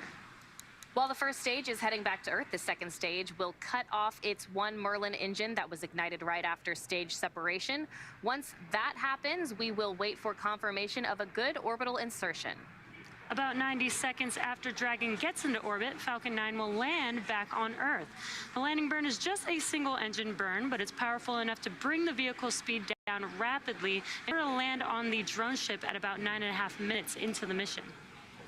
And while Falcon 9 first stage is landing, Dragon is preparing to separate from the second stage. At about 3 minutes after the second stage gets into orbit, we should have a great view of Dragon with its 4-person crew drifting away from the second stage. Once Dragon is a short distance away, it will begin checking out its Draco maneuvering thrusters to make sure Dragon continues to increase separation distance from the second stage. It's worth noting that these are not the Super Draco engines that would be used during an abort scenario. About 40 seconds after separation, Dragon's nose cone deploy sequence will begin. It will take roughly 4 minutes for the nose cone hooks to unlatch and open, exposing its guidance navigation controls, or what we call GNC, that will help the Dragon autonomously fly to the space station. And lastly, once the nose cone is deployed, the remaining Draco thrusters on the forward bulkhead will be checked. From there, over the next 22 hours, Dragon will be in its rendezvous and approach phases, undergoing a number of fizzing burns as it makes its way to the International Space Station. All that will be coming up soon, but for now, let's check back in with Sandra in Mission Control Houston. Sandra.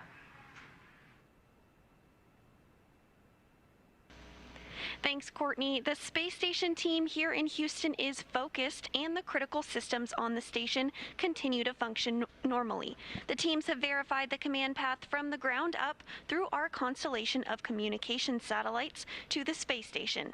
Everything is nominal, and the station will be ready to receive Dragon tomorrow.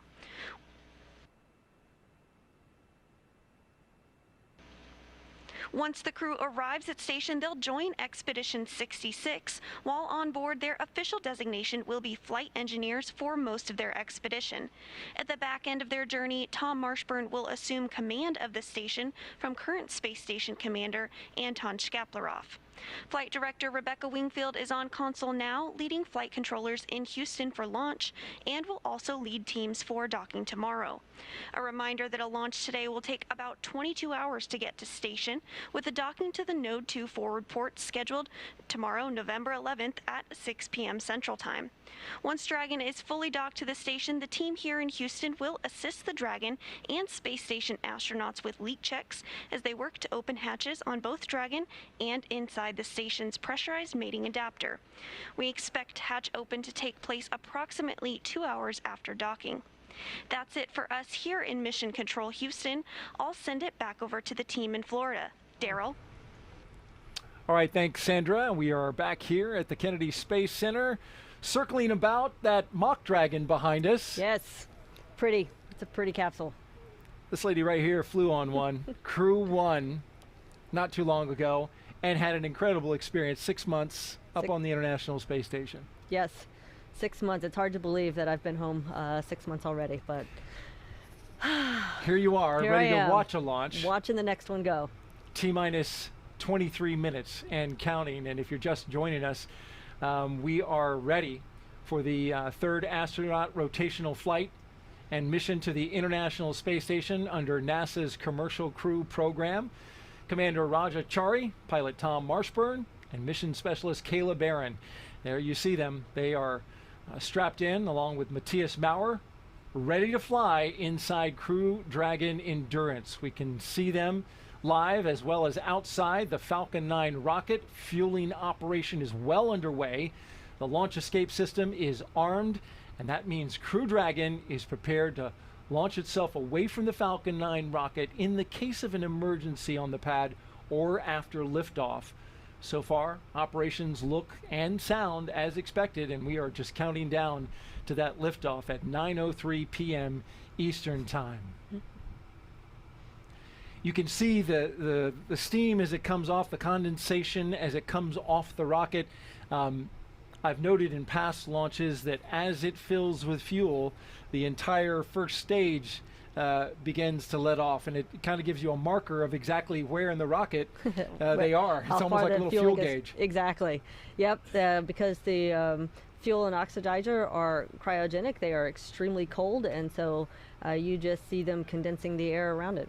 And of course in Florida we've got lots of moisture in our air to condense. We sure do. There's some onshore flow, a weather pattern that is bringing moist air off the Atlantic Ocean, and so with this lit up, we should see a lot of this condensation coming off this particular rocket. The mission is the continuation of rotational crew flights to the International Space Station from U.S. soil on private rockets and spacecraft. This would not be possible without the success of NASA SpaceX Demo 2 test flight last year and the safe delivery of Crew-1 astronauts, including my co-host Shannon Walker, to the space station last fall for a long-duration mission. Crew-1 is back home, of course, and we have one of the mission specialists with us right here today. As you're counting down, we're only 21 minutes out from launch, Shannon. What is going through your head in this moment? Boy, this is really, things get even more intense and more exciting. You can feel the rocket being fueled. You know you don't have too much longer, so you're really thinking about what you're going to need to do as soon as those engines light. T-minus 21 minutes and counting. The excitement levels rising for the crew inside. Crew Dragon Commander Raja Chari, he'll be making his first trip to space. And as commander, he is responsible for all phases of flight, from launch to re-entry. Chari is a colonel in the U.S. Air Force. He holds degrees in astronautical engineering and aeronautics. Chari is also a combat veteran, having flown F-15E aircraft during Operation Iraqi Freedom and deployments in the Korean Peninsula. As a test pilot, he has accumulated more than 2,500 hours of flight time in various military aircraft. His pilot is Tom Marshburn, sitting right to his right. You see Chari there on the left. Marshburn is suiting up for his third space flight. As pilot, he is responsible for spacecraft systems and performance. He previously flew on the Space Shuttle Endeavour and STS-127 and on the Russian Soyuz. Load complete. In Expedition 3435, while helping to assemble the International Space Station on STS-127. In that flight, Marshburn performed 3 spacewalks totaling almost 19 hours. It was just go, go, go. A North Carolina native holds degrees in physics and medicine. In fact, he was an emergency medicine doctor. Yes, he was. Mission specialist Kayla Barron, she's about to make her first trip to space. In this role, she will work closely with the commander and pilot to monitor the spacecraft during the dynamic phases of flight. The Washington State native has degrees in nuclear engineering and systems engineering. As a submarine warfare officer, she was a member of the first class of women commissioned into the submarine community, and she deployed 3 times while serving aboard the USS Maine. And lastly, on the end there in this shot is mission specialist Matthias Maurer. He will be making his debut spaceflight. He will be the second European astronaut to fly on Crew Dragon. Maurer is from Sankt Wendel, Germany, and is a doctor of materials science and engineering. He is the inventor of more than 10 patent applications, and he joined the European Astronaut Corps in 2015. Maurer has spent 16 days in underwater training during a NASA Extreme Environment Mission Operations Challenge, and he's trained in sea survival training off the coast of China. And an interesting note about Maurer, he will become the 600th person in space. 600. Yes, even though all 4 crew members will be traveling to space at the same time, we have to assign numbers, and he is number 600. He's landed on that big milestone. Chari gets 599. Barron is 601. What was Shannon Walker? You know, I believe I was number 518, but don't quote me. I could be wrong, but it's in the early 500s. We'll take a look at the NASA history books and yes, we'll figure it out. Each of these 4 crew members will join Expedition 66 once they arrive at the International Space Station, where Anton Shkaplerov is currently commander of the space station. You spent some time as the commander? I spent a very brief amount of time as commander. Right at the end of our crew's time up there for about 2 weeks, I was commander after the Soyuz crew left. All right. It was short? Sweet. But you were in charge. I was in charge. Sweet. All right, let's go over to OSB2 and check in with Marie Lewis. Marie? All right, thank you, Daryl. I am here with NASA Administrator Bill Nelson. Thank you so much for being here tonight.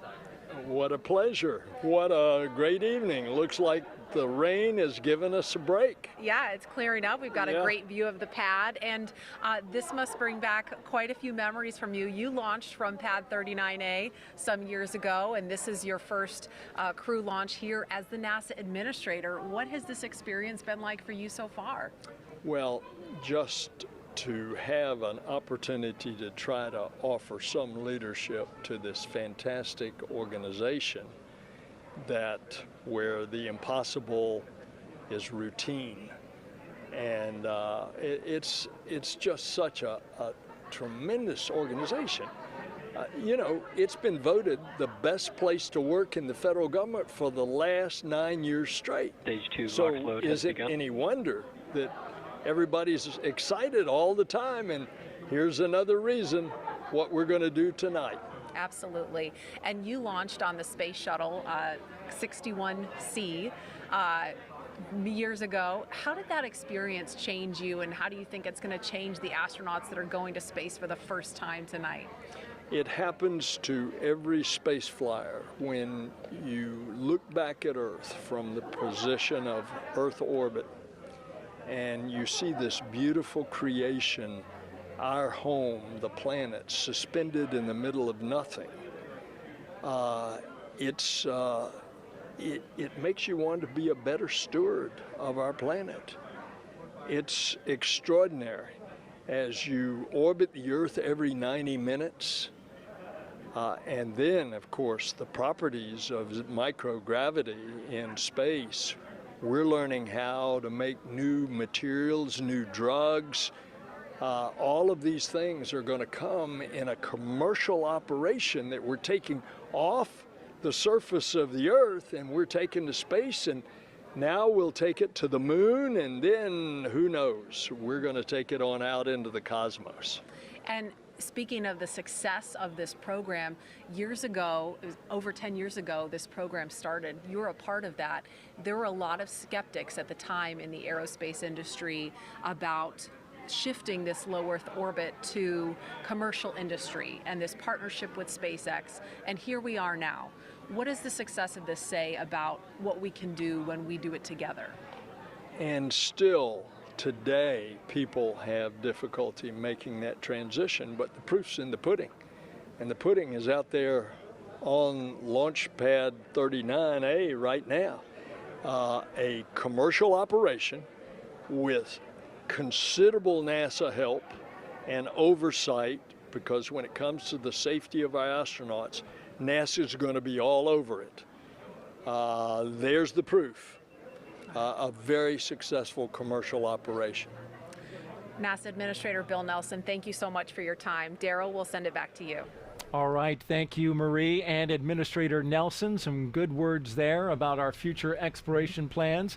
Want to remind you, if you listen on radio, you can catch the frequencies for our local radio. If you're in the area watching out at one of the locations, you can check it out on local amateur VHF radio frequency 146.940 and UHF radio frequency 444.925. You can see it on your screen there. So if you need to step away from whatever you're viewing it on, be it your laptop, your tablet, you turn on your portable radio and you'll be able to listen in. Now, as we get ready to launch in the final few minutes, we want to take a look at some pictures that have some particularly significant meaning to the crew. Here they are, Crew-3 with their booster. A pre-flown booster. Crew-3 will fly aboard a new Dragon capsule, but that booster is pre-flown. This one launched CRS-22 to the International Space Station 5 months ago, and looks like they're giving it some love. Yeah, it's always a good idea to hug your booster. It's pretty special to get to actually go touch the rocket that's going to take you into space. Well, it's about to pin them back into their seats here in just a few minutes. At the time of launch, 9:03 p.m. Eastern, the space station will be flying 258 miles over the North Atlantic, about east of Newfoundland. You can see here the track of the International Space Station, and then from that moment, it will be catching up to the International Space Station once it leaves the coast of Florida. And with T-minus 12 minutes and 30 seconds until liftoff, we want to focus now on the pad as we proceed through the final stretch of the countdown. We'll turn it over to Hawthorne to take us through the launch and ascent. John? Thanks, Daryl. It's just over 12 minutes, and everything is still looking good for launch of Falcon 9 and Dragon. Falcon 9 did begin propellant loading on time at T-minus 35 minutes. The RP-1 fuel loading on the second stage, you can see up at the top, the white cylinder at the very top of the stack. Fuel loading on that stage is complete. Fuel loading is continuing on the first stage. We're about 80% of the way full, and it will finish up at T-minus 6 minutes. The densified liquid oxygen loading is also underway on the first stage. We're about 3/4 of the way full, and we began loading liquid oxygen on the second stage about 5 minutes ago. Now, liquid oxygen loading is the last thing to finish. We'll wrap up first stage at T-minus 3 minutes, second stage at T-minus 2 minutes. Coming up, we're going to do final checks of various engine systems. Our thrust vector controllers are going to be moved. We call them TVC wiggles, where we move the engines back and forth slightly. We'll also be moving throttle valves on the engines to make sure that they are responding to commands from the ground in preparation for flight. The Dragon mission director has reported their team is working no issues. We're going to hear from Dragon in about a minute here on the countdown. Their comm checks are complete. You can see the axis arm is retracted. The launch escape system is armed. Crew is strapped in and they're ready to go. They'll get their final instructions at T-minus 10 minutes. They'll be told to configure their displays for launch, and that setup will give the crew insight into how the launch is proceeding and provide them constant updates on vehicle health. At T-minus 5 minutes, we'll be in terminal count, and Dragon will go to internal power, and we'll hear continued call-outs on the countdown net as we get closer to liftoff. And finally, easy to say, range is go, weather is go. So right now, Courtney, we're coming up on T-minus 10 minutes. One of the things that we'll hear on Dragon flights that we don't hear on other ones is the abort call-outs during the countdown. Can you enlighten us a little bit on what goes on with that? Yeah, John, great to hear that everything is going well. We're continuing to track that Dragon and Falcon 9 are ready for launch. But just in case anything were to happen, Dragon is fully prepared to initiate an abort. Upon liftoff, you'll be hearing number and letter combinations on Dragon's trip uphill, which will mark different abort zones throughout the flight, the number signifying the stage of flight and the letter as the abort zone. Dragon SpaceX, The confirm first crew two displays are configured for launch. Copy. Endurance displays are configured for launch. And copy that. Crew-3, we are honored to have you at the controls today as the first crew to fly aboard Dragon Endurance. We wish you a great mission, feel glück, Godspeed, and enjoy the ride. Thanks, Sarah. And sometimes when you try to fly on Halloween, you get a trick instead of a treat. But how honored and appropriate to get to fly Endurance on Veterans Day. We're proud and honored to represent the SpaceX and NASA teams as we head to the ISS to live and work on groundbreaking science for the next 6 months. And there we have it, some final words from the crew aboard Dragon, and a good luck from the Corps here on the ground to the crew. John, with everything still looking good, that next milestone of engine chill is coming up next. That's right. The next major event that we have is T-minus 7 minutes. It's what we call the engine chill event. The big thing that happens there is we open the pre-valves that feed the Merlin 1D engines. So super chilled liquid oxygen will be trickling through the inlet to the Merlin turbo pumps, and that'll help chill those turbo pumps down before we hit them with the full flow of liquid oxygen during the ignition sequence in the last 3 seconds before T0. So what we'll hear as a call out says stage 1 engine chill has started. We'll be monitoring all 9 engines to make sure the aux fuel pre-valves are all open. We're also chilling down second stage engine as we get ready for launch. And you'll hear an additional chill down of the second stage called out once we get into flight, a little bit before 2 minutes into flight, when we'll do a final chill of the upper stage engine turbo pumps. And if you might be able to hear behind me here in Hawthorne, a lot of energy. Folks are gathered around Mission Control Center, watching on the big monitors as we get ready for launch in just over 7 minutes and 40 seconds. Arms that clamp around the second stage. And there's the call out. The sequence has begun. So we'll slowly open up the arms around the second stage. We might get a view if we've got a close-up of the camera. Then once the arms are open, the strong back alongside Falcon 9 will retract about 2 degrees away from the rocket. It'll stay there all the way through liftoff, and then as Courtney mentioned, at liftoff, hydraulics will then pull it down to about a 45-degree position above ground, and that'll give us the final clearance. It's that strong back right now that is providing the liquids, the gas connections, the electrical connections to the launch vehicle, especially the second stage.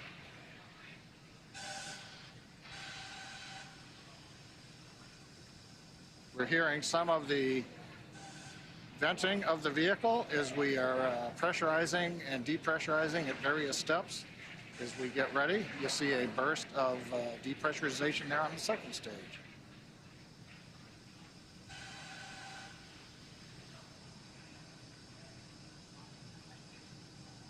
That's right, John. We're also anxiously awaiting the stage 1 liquid oxygen is complete on the first stage. You should hear that call coming up here shortly.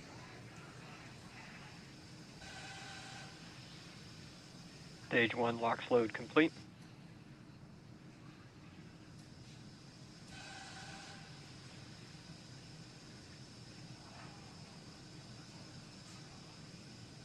And confirmation that the stage 1 LOX load is complete.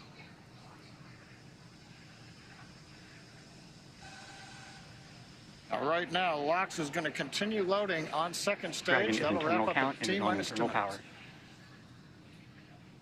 Dragon's gone internal power. Now again, at T-minus 2 minutes, we'll finish liquid oxygen loading. And then a typical event, we will drain the propellant lines that go along the strong back, and we'll typically get a large cloud of condensation at about 90 seconds before launch as we see the propellants come back down off of the strong back to prepare for liftoff.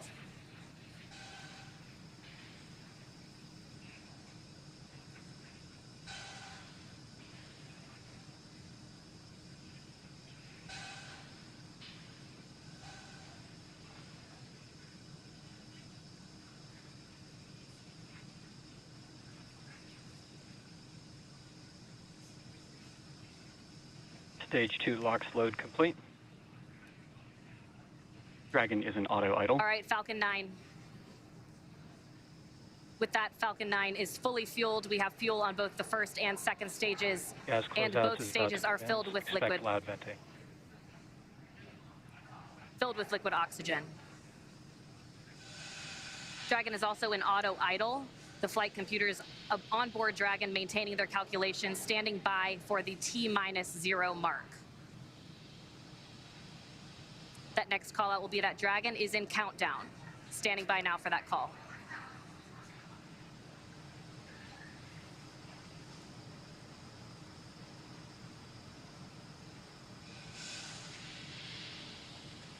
FTS is armed, Falcon 9 is in startup and is now controlling. Dragon is in countdown.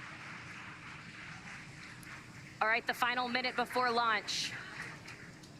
Just 47 seconds to go. Everything is Dragon, ready for an SpaceX, on-time launch today. Go for launch. Endurance copies, go for launch. Ground teams are ready, and Crew-3 is ready for liftoff, heading for that instantaneous launch window.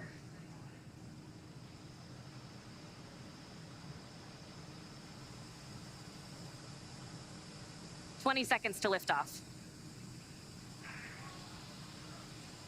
T-minus 15 seconds. 10, 9, 8, 7, 6, 5, 4, 3, 2, 1, 0. Ignition. And liftoff. God. Free.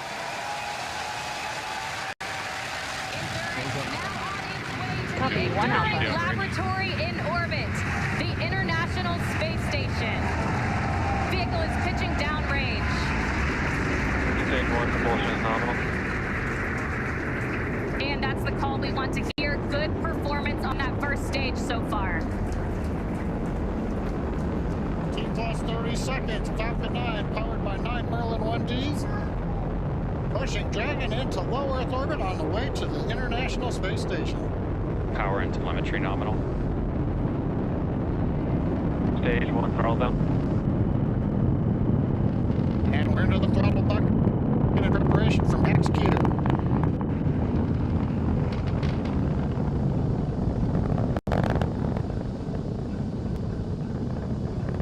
Getting ready to throttle the engines back up.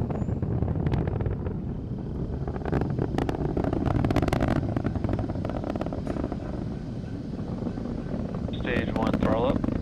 Max Q.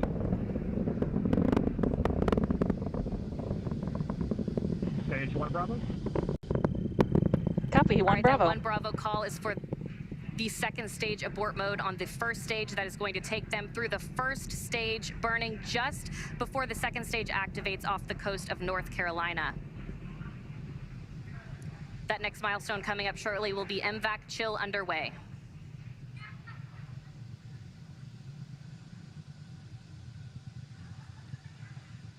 MVAC chill underway. There's the call out. We're getting the second stage engine turbo pumps ready for their ignition coming up in just a little more than 40 seconds. We've got the major events coming up here shortly. We're going to get main engine cutoff at 2 minutes 36 seconds. The stages will separate, then the second stage will ignite, carrying Dragon on its way into low Earth orbit. Everything continues to look good. Stage 1, throttle down. Stage 1 throttling down at 3.5 Gs.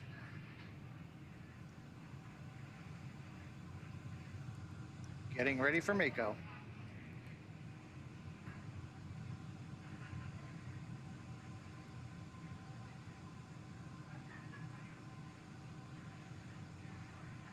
MECO. Stage separation. Stage 2 Alpha.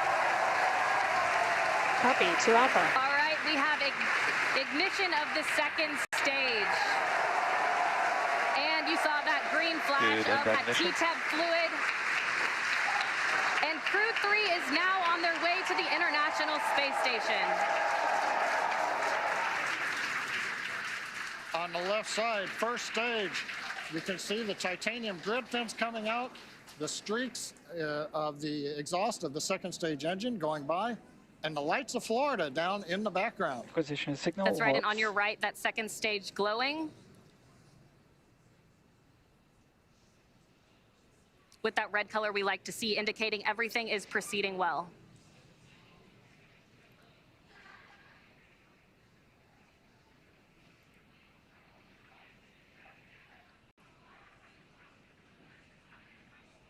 Now 3 minutes and 40 seconds into flight, everything's still on track. Acquisition of signal Bermuda. Dragon, SpaceX, trajectory nominal. That call out of acquisition of signal Bermuda, that just means the Bermuda ground station has the signals from the second stage of Dragon and Falcon 9. Now currently on the first stage, we are coasting to apogee, beginning a slow 180-degree pitch, so that when the vehicle comes back through the atmosphere, the engines are pointed down towards the drone ship when we do the relight. Relight for the entry burn will come at T plus 7 minutes and 30 seconds, 3 minutes from now. Currently, the first stage about 166 kilometers up, continuing to coast to apogee for another brief period.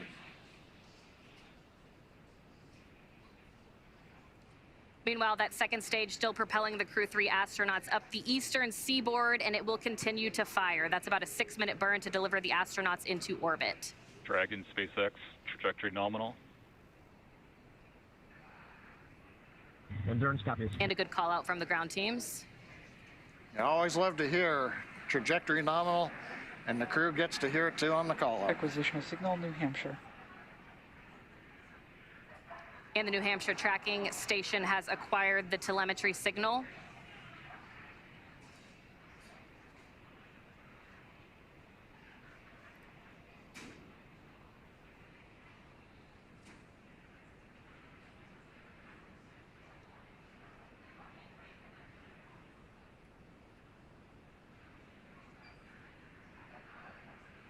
Five minutes and 30 seconds into flight today. Everything is still proceeding nominal. And Courtney, right now on the second stage, it's such a large amount of propellant. It takes a while for second stage to really accelerate. The crew right now looks like they're pulling about. Trajectory nominal. Looks like we're pulling about 1.5 Gs. Yeah, right on cue, those check-ins on the second stage performance. Everything is still looking good on that second stage. The next milestone on the second stage will be SECO. And we're getting our views now from inside of Endurance, our first views of the crew on their way to the International Space Station.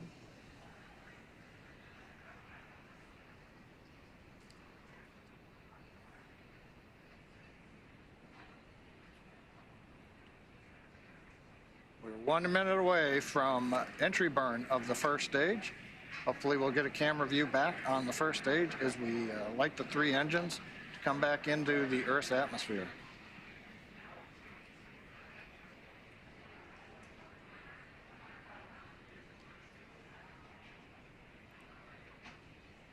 Dragon, SpaceX, trajectory nominal.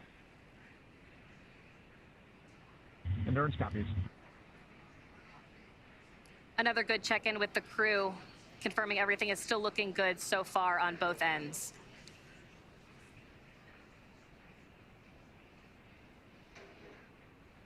That next milestone coming at 7 minutes and 30 seconds will be entry burn start. Currently waiting for the call out from the SpaceX propulsion responsible engineer that the 3 Merlin 1D engines have lit to begin slowing down the first stage prior to entering the Earth's atmosphere. Stage 2 FTS is safe. Stage 1 entry burn is in startup. We've heard stage 1 entry burn is startup. We've lit the center engine. We've got the 2 side engines, 3 engines running. This is a 27-second burn. This will slow the first stage down. We'll then enter the atmosphere where the grid fins begin to work, and then we will fire the single center engine as we approach the drone ship. Stage 1 entry burn shutdown. Confirmation entry burn shutdown. And meanwhile, that second stage is less than a minute away from cutoff.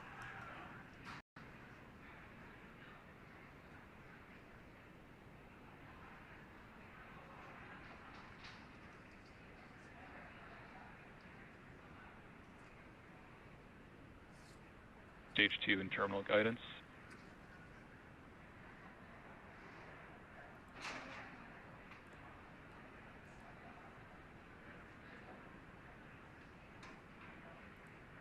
Shannon. Copy, Shannon. There's that call for Shannon. Stage 1 is transonic.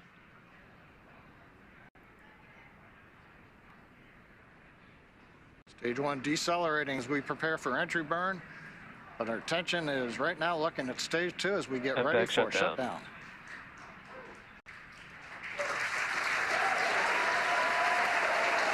Stage 1 landing burn.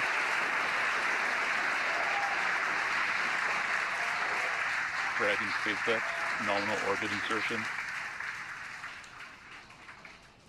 And the second stage has done its job. Our Crew-3 astronauts have been delivered into orbit. Stage 1 landing leg deploy. Landing leg deploy. Endurance copies. We feel SECO and style confirms we are in space. Dragon SpaceX launch escape system is disarmed.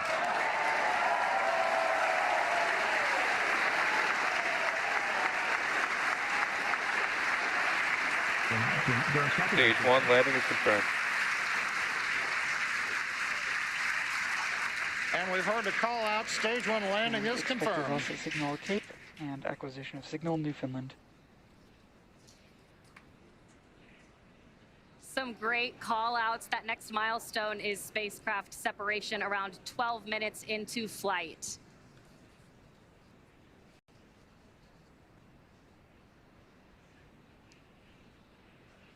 Getting a view now of the Crew-3 astronauts from a camera aboard Dragon. The crew now coasting in low Earth orbit, still attached to that second stage.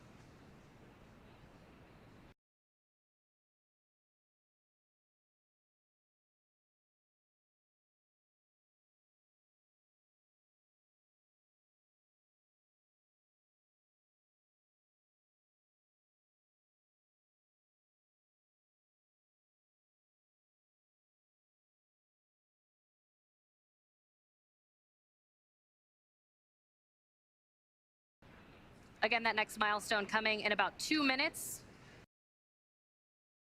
That second stage will separate, and Crew Dragon will be eliminated so that when Dragon separates, it's got a very stable platform to move away from.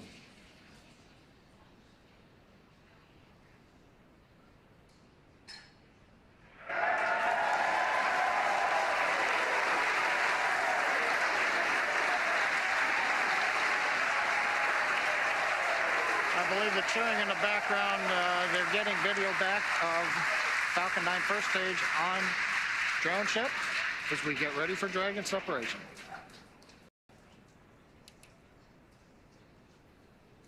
That's right, John. Separation coming just 10 seconds from now. Standing by for that call.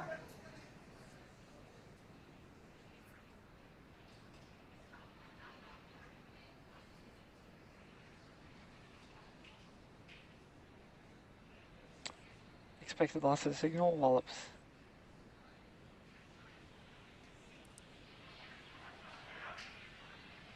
And again, we are standing by. There we go. Dragon separation confirmed. Endurance copy, see the same. Dragon, CE, welcome to orbit. Hope you enjoyed the ride from F9. Dragon will take you from here. Safe travels. Stand by for words from LD. And Endurance, LD here. On behalf of the SpaceX launch and recovery teams, it was a pleasure to be part of this mission with you. Enjoy your holidays amongst the stars. We'll be waving as you fly by. Cheers. Wow. Incredible views of the crew now in orbit on their way to the International Space Station. It was a great ride, better than we imagined.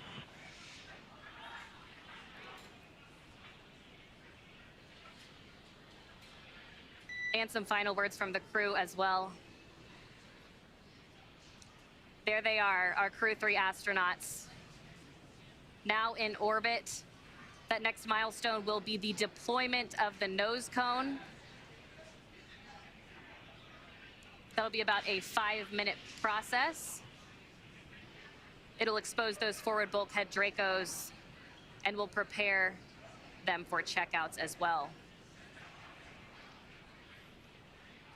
Courtney, watching them in zero-G right now, working their displays, it looks so easy, but we had the benefit of watching the launch team, the spacecraft team, the NASA team, everybody working here for the last weeks, working through this, and it's good to see it come out looking just so easy right now.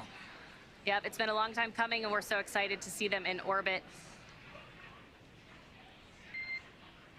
Dragon, SpaceX, nominal dehumidifier activation and service section Draco checkouts. Endurance copy, VCSA will be opening advisor shortly. Well, it was a beautiful launch from here at Hawthorne headquarters, at SpaceX headquarters here in Hawthorne. I can't imagine how the launch looked from over at Kennedy Space Center. Yeah, pretty incredible launch. We also got to see their zero-G indicator on the screen. It looked like a little turtle, so I'd love to hear the story behind that. But an amazing launch, an amazing day so far. Yeah, that's right. And with that, we'll go ahead and send it back to Kennedy Space Center. Daryl, how was the launch from your end? Well, it was simply stunning. Thanks. We're back here at the Kennedy Space Center with Shannon Walker, Crew 1 astronaut, Michelin specialist from that mission.